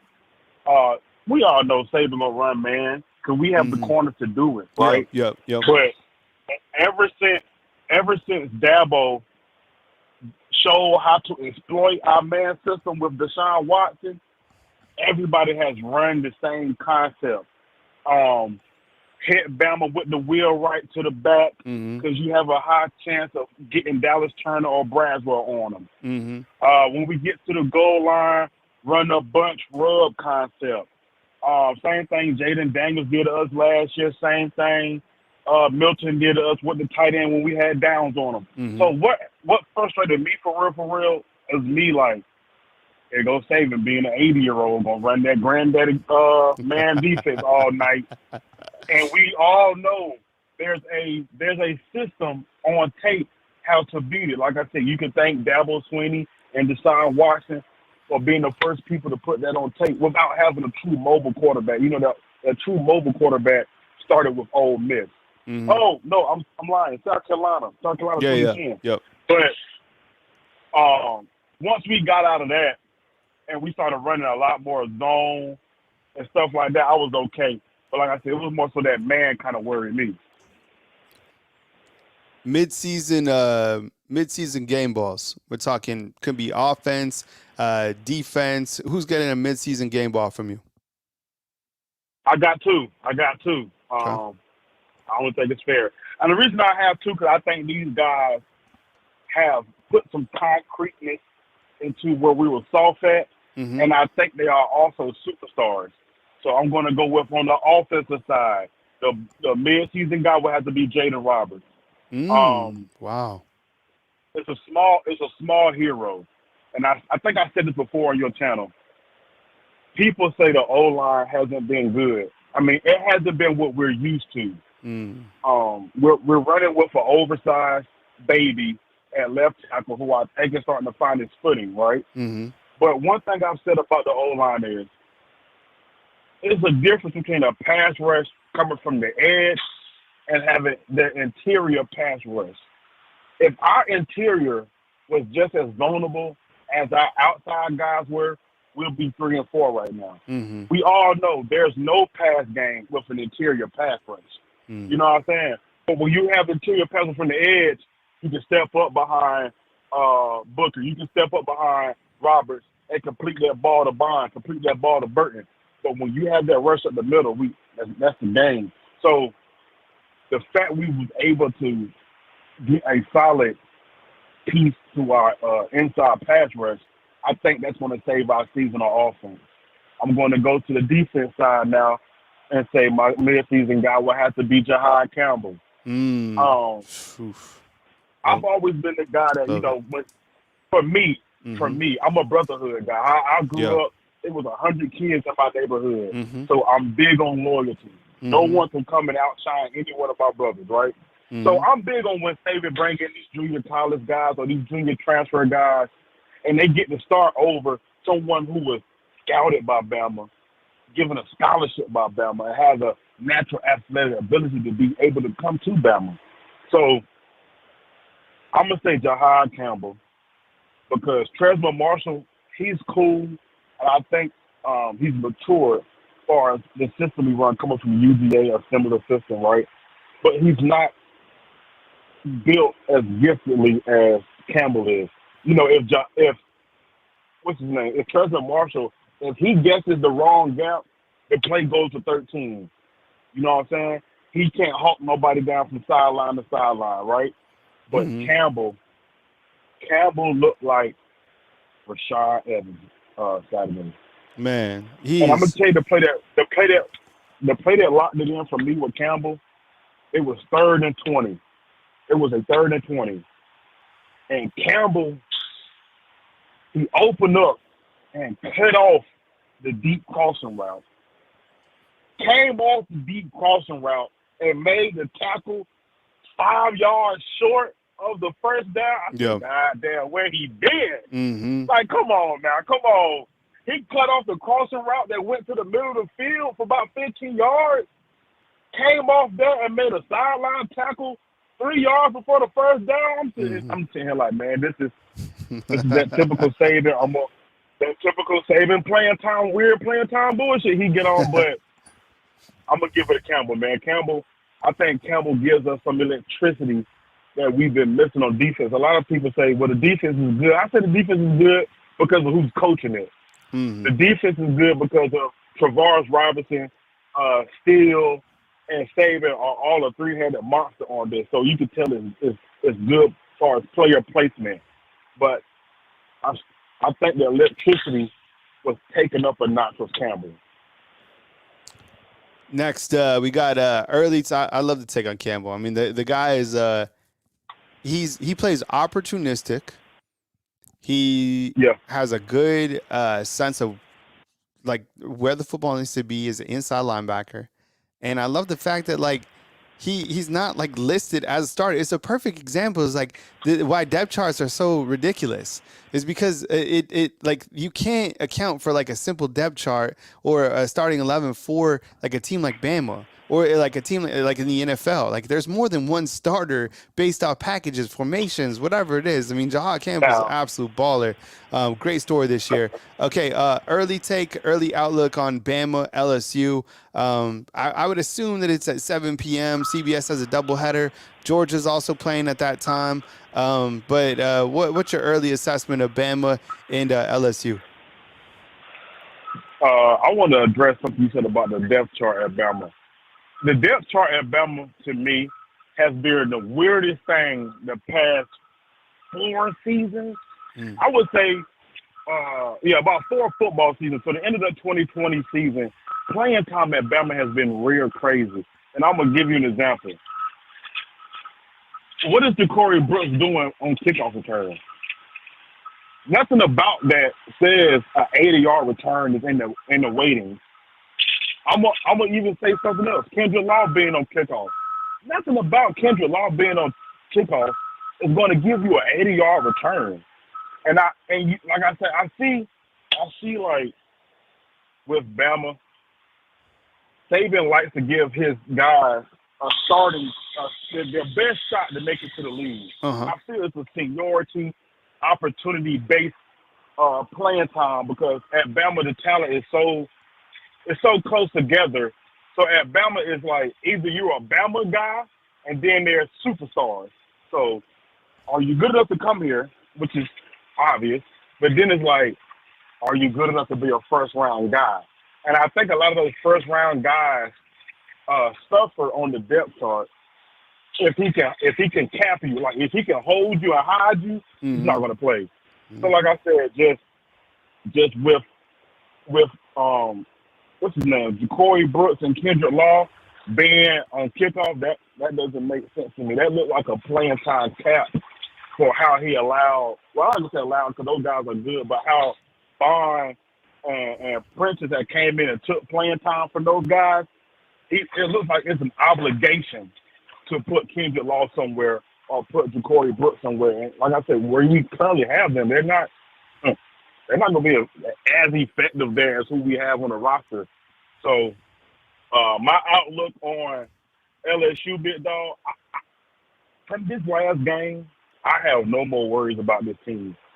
And the reason being is we're back to being a defensive-led Bama team. Yeah.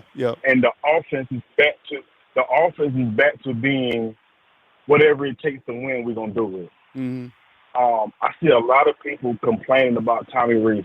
I was a person who complained about Tommy Rees until I understood that, no, not the Miro, because I was so high on Miro, I went out there and said he was going to win the Heisman at the beginning of the season, which is kind of a far shot. But I think we're not able to see how good Rees is because Rees is a quarterback, right? He's a former quarterback.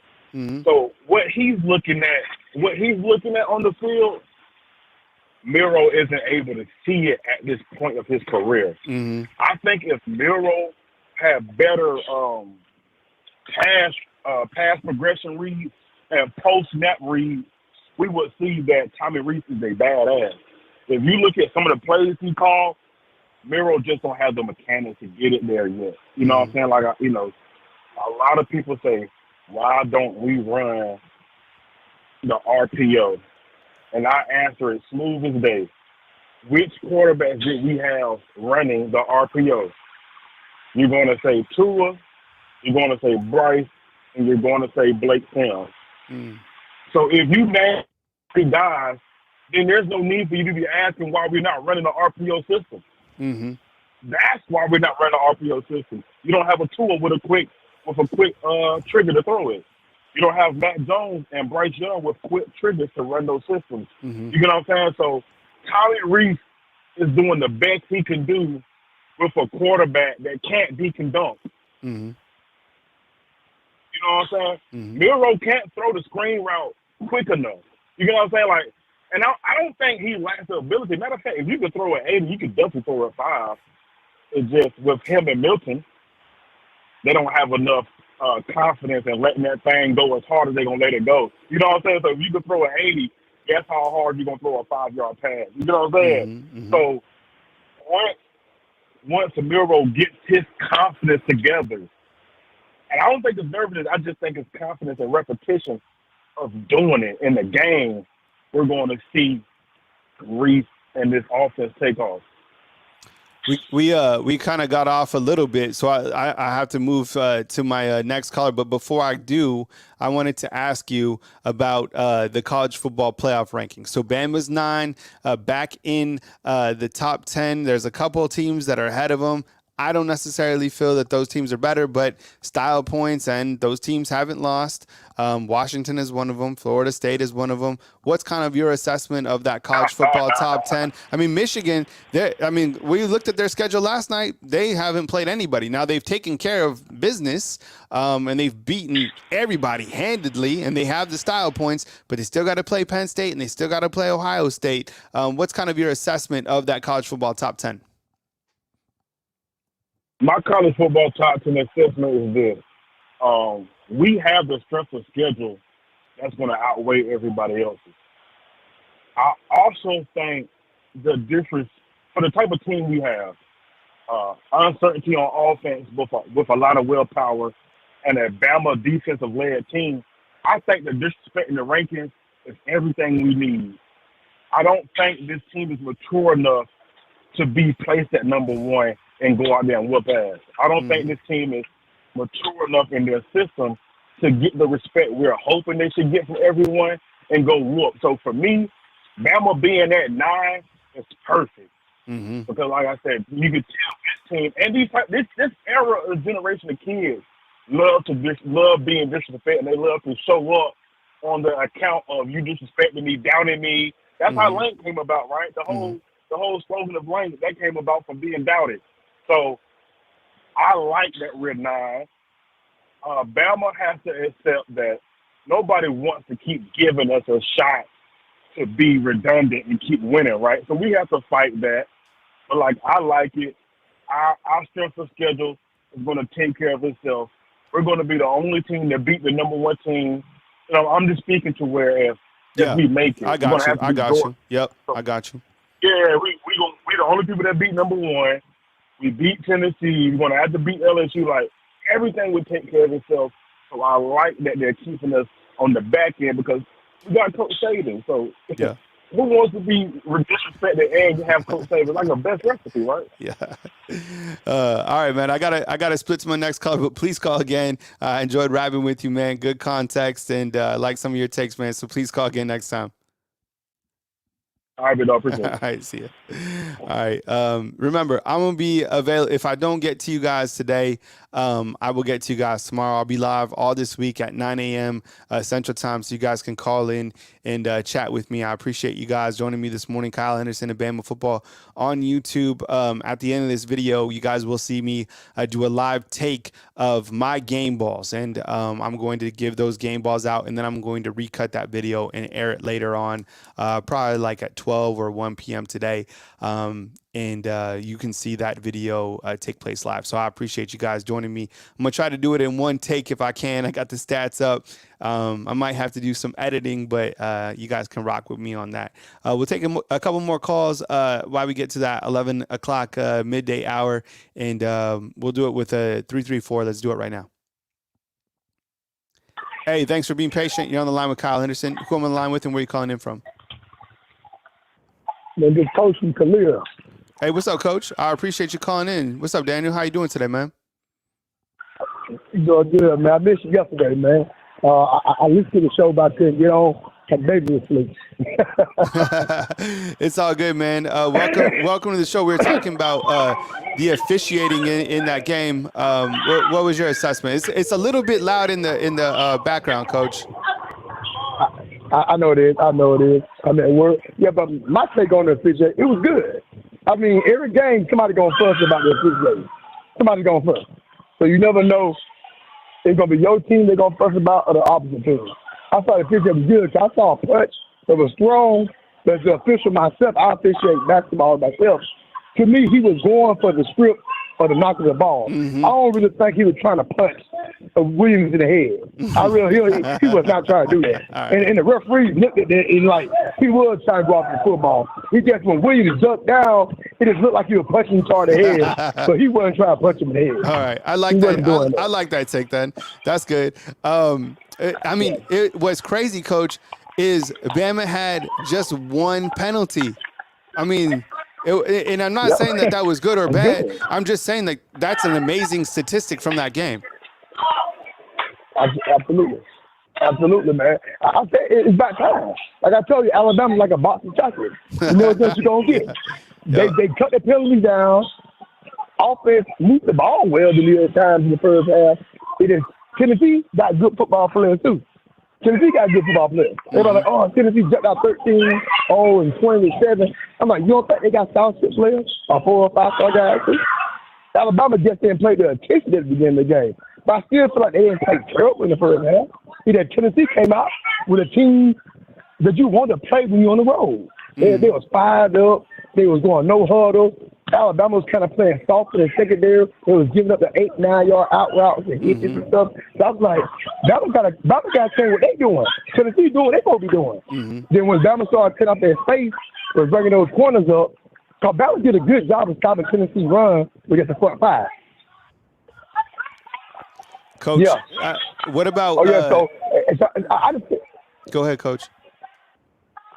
I felt like Alabama just matched Tennessee aggressive in the second half, and Tennessee can't do nothing about it. They couldn't do nothing about it. I don't feel like Alabama played terrible in the first half. Miro didn't play terrible.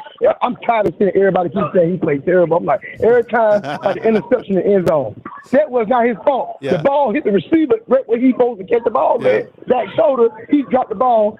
I looked on Facebook at halftime. Oh, Miro sucked. He kind of bitched. He threw an interception. I'm like, do you not see Burton drop the ball? He misjudged the ball. So my whole take of the game was it was tough to get 2 to the half. And Alabama football play. Alabama like the boogeyman. So I call Alabama the boogeyman. You know, in the scary movie, the scary guy, he'll walk real slow the whole movie. And you be running full speed. By the end of the movie, the boogeyman always catch him. And I feel like Alabama the boogeyman. They're the boogeyman of college football right now. Coach, give me some midseason game balls. Jalen Milroe, because everybody hate him. Yep. He the one everybody is a failure. He the only quarterback I know his own fan base hate him. I mean, that's honest. I mean, I really don't think he's a quarterback. I just think they don't like Milroe as a quarterback. There's something about his smile, his character, his energy level. People just do not like. They critique everything he do. Even the broadcasters do. Like, Milroe throw a good pass in the game. You never hear, like, the guys say, oh, that was a dime he just dropped in. They don't say nothing. The receiver made a hell of a catch. I'm like, Miro threw a good pass. Talk about that. Talk about the deep ball he throws. They say, oh, only thing he can throw a deep ball. That's a lie. He throws a lot of good short balls. It's like everybody just hates him so much. It's something about Miro's spirit that nobody do not like. And I hate that. So Miro, to me, he the offensive MVP right now. Defense MVP, I'm still going to go my interior. He's not looking line. I'm going to go Tim Keenan. Because Tim Keenan allowed them to be able to keep 2 safeties high. They're able to stop the run with 3 and 4 guys. I mean, in the game, they didn't really blitz the whole game. They front 4 control their game. And they allowed Bama to keep 2 safeties back. And they kind of signed Tennessee deep ball. Because now, like last year, Bama had to come up because they couldn't stop the run. Now they got 2 safeties standing back there. It's hard to throw a deep ball and 2 safeties in the hash like that. It's impossible. I'm writing down my game balls right now. Okay, Coach. Let's fly through this real quick. Give me your take on this college football top 10 real quick. I mean, there's a lot of teams I feel that Alabama's better than in the top 10. What's your assessment on the top 10 right now? I mean, top 10 is correct where it is. Bama got along. I mean, it is what it is. Yeah, I know Bama's better than probably Washington, Oregon. They're probably better than, but again, they're not better than Oklahoma. But Bama has a long. When you have the law, you can't complain. But it'll take care of itself. If Bama win out and do how they've been, Bama's going to be in the playoffs. They're probably the number 1 team because they win out. But you got to accept the fact Bama does have a long. And those teams don't have a long. And Texas head-to-head, Texas and them, you got to choose Texas because Texas beat them at home. Dr. Schultz says it inside the comment box. Schultz, he says, Rankings are relevant. We just got to keep winning. Honestly, he's right. Like, it's as simple as that. Like in college football, right now, Bama's already in the playoffs. Kind of. You got to win. You got to win out. Period. It doesn't matter where you're at. 4, 3, 2, 1. Just win. That's it. You have to win from now on because you already lost. You got to win. So that's it. Hey, Coach, I appreciate you calling in, man. You can call in anytime this week. I appreciate you calling in. I'm going to be live all this week during Wednesday, man. So you just hit me up anytime. I appreciate you riding with me. Sounds good, man. All right, man. Take it easy. All right. If I didn't get to you today, I will get to you guys tomorrow, whatever. What you're going to see right now is a live take of my game balls. This is going to be an individual video that I will cut later on today. So you guys are going to see me in action right now, cutting my game balls. And what I'm going to do is I'm going to provide a couple game balls from some players that I feel are worthy through the 8 games of played. So with that said, let me do the opening and we'll get right to it. Okay, ready? All right, 3, 2, 1. Hey, what's good, fam? Kyle Henderson of Bama Football on YouTube. Hit the thumbs up, like, subscribe. I appreciate you guys watching the YouTube channel and supporting the content right here on Bama Football on YouTube. Today, I am providing you with my game balls after 8 games played for Alabama. And my first game ball, 1,000,000% goes to the quarterback, Jalen Milroe. In 7 games played, he has an efficiency rating of 175 on the season, 99 completions, 153 attempts, 5 interceptions, 1,600 yards, 13 touchdowns. He's averaging 231 yards passing per game. The amount of criticism that he has endured, he's continued to handle it like a man. His energy level has been fantastic. His playmaking abilities have been fantastic. His deep ball has been 100% elite. It's been great to continue to track the progress of Jalen Milroe and the overall growth of this quarterback. I asked him about the pressure of being the quarterback, considering you have Tua and Jalen Hurts playing on Sunday Night Football. He said he handles pressure as a good thing. He wants to continue to improve, and he has that next play mentality. I think he continues to excel, and I think Alabama fans are going to continue to fall in love with the Alabama quarterback, Jalen Milroe. He's done an exceptional job. My second game ball, I'm only giving out 2 to the offense right now through 8 games. We'll do this again at the end of the season. Goes to Jermaine Burton. Jermaine Burton was a player that a lot of people weren't happy about coming back to Alabama for this 2023 season, to be honest. A lot of people didn't like the fact that he was from Georgia. A lot of people didn't like the fact that they didn't feel he did produce last year. I don't feel he produced last year.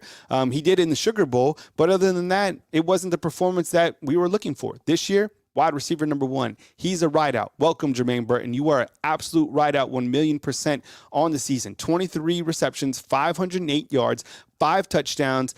His longest is 54 yards, 63 yards per game.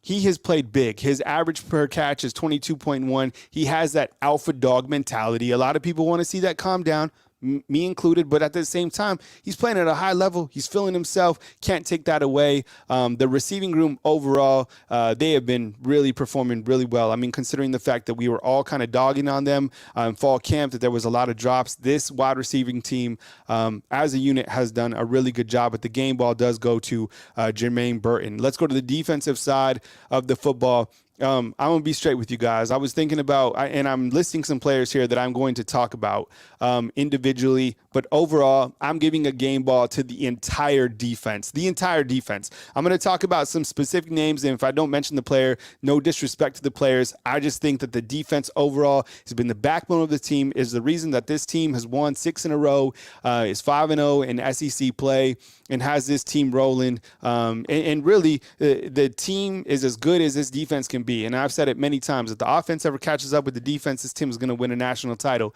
Okay, so a couple players that I do want to mention on the defensive side of the ball. I'll start with Caleb Downs as a freshman. Comes in as a freshman, a lot of notoriety in the springtime. Coach Saban's hyping him up. Comes right now through 8 games, 63 total tackles, which leads the team, okay? He has 2 interceptions, 2 timely interceptions. He's just a freshman. To see him battling with Joe Milton against Tennessee, like this guy is playing at such a high level. It's just really incredible. Deontay Lawson is another guy who's been performing really well. Missed a game because of an ankle injury. He has 2 sacks on the year, second in the team in tackles with 49. Jalen Key. been a guy that transferred. I guess I'm going to talk about all these guys. I have to. How could I not? I mean, the defense is playing elite. Jalen Key, another guy who came in from UAB. People were like, oh, he can't play because he came from UAB. He's not used to the talent. 45 tackles on the season with 1 interception. Remember that hit that he had against Arkansas? The guy's been solid. I think he's been a great addition to that secondary. You take him out, I mean, this team has some guys that can, kind of sub in as well in the defense, but Jalen Key has been a great addition to this squad. Tresman Marshall, another transfer from Georgia, didn't play this last game, 40 tackles. He has 2.5 sacks this year. I think he's done a great job. I love the soundbite this year of him saying, I love Coach Saban. That's my guy. How about the play of Terran Arnold? People were questioning him. I said that one of the MVPs could be Terran Arnold at the beginning of the season. I saw him this fall camp. He was playing at a high level. Him and Kool-Aid have been fantastic. He has 40 tackles. He has an interception. He has 6 pass breakups. And I think Kool-Aid, who only has 20 tackles and 5 pass breakups, you don't want to challenge Kool-Aid. Those guys have been an elite tandem. I think they're one of the top corner tandems in the entire country. Justin Ebogbe. He's played in 8 games. He wasn't healthy last season, played in 4 games. There's Will Riker, who has played the most games at Alabama, and then second, it's Justin Ebogbe. He's played like a vet. 39 tackles on the season. He has 3 sacks. Jahad Campbell, my goodness, this guy, he's only played in 7 games, 39 tackles. He has 3 tackles for a loss. He has 1 interception. He has 1 scoop and score. The guy's been playing at a very high level, probably trending one of the best defensive players on this entire team, which says a lot considering we're about to talk about Dallas Turner. Dallas Turner, MVP probably of the whole team right now. 8 sacks on the season. 11.5 tackles for loss, 34 overall tackles, 10 quarterback pressures. Dallas Turner, you're getting the game ball at the midseason point 100%. Continue that, because if he does continue, you're going to see another top 10 pick from Bama, and that'll be Dallas Turner. Malachi Moore. Look at all these names I'm talking about from the defense, right? I mean, how could you disagree? Malachi Moore, playing at a high level, 34 tackles on the season, 3 pass breakups. The defense came through when he had to be out for a game, but with him in, the secondary is that much better. He's a great player at that star position. How about this player, Chris Broswell? I said during the show, he's made himself a lot of money by staying patient and getting his opportunities. 32 tackles on the season, 6.5 sacks, 9 tackles for a loss. And how about this next name? Tim Keenan, ultra high level. I saw him chasing down the quarterback for Ole Miss, Jackson Dart. Tim Keenan is a big man. He's like 320. He's been a big plug. Tim Smith has 21 tackles. We talked about Kool-Aid, Jaheim Otis. I thought he had a really good game against Tennessee. And then Q-Rob. Man, Q-Rob, I mean, in the opportunities that Q-Rob has, he's great. Super athletic dude. I think he's been playing at a very high level. Last but not least, Kendrick Law, 14 tackles, and I think when he's seen time, he's done a really good job getting those opportunities. Okay, I have 2 more game balls before I end this video, and do you know who they're going to go to? I bet you do. I'm trying to look on the stats so I can just run through this real quick. And when I talk about this particular player, he is the all-time leading scorer now in SEC history. He is the all-time leading scorer at the University of Alabama. He has been solid. He came through against Tennessee, and when Alabama needed even more momentum, he was able to knock down a 50-yard field goal. Ladies and gentlemen, a midseason game ball, 1,000,000% goes to Will Riker, and the crowd goes crazy. 15-15 on field goals. 1 for 1 from 20 to 29 yards, 6 of 6 on 30 to 39 yards, 40 to 49 yards, 6 of 6, and from 50 yards out, he is 2 of 2. His longest this season is a 51. He has been elite. This season, he has 70 total points. The next point leader is Jermaine Burton, who has 30. Okay, you ready for my next game ball? All right, my next game ball, 1,000,000% without a doubt, goes to Miss Terry. Miss Terry, I think, has been instrumental to this team throughout the entire history that Coach Saban's been here, but we continue to see her more and more as another backbone. You got the defense and you got Miss Terry. Now, every single time that Miss Terry allows Coach Saban to get after that team, you see that team continue to trend upwards. When Miss Terry told Saban that you need to get after them against Mississippi State, we got mad Saban again.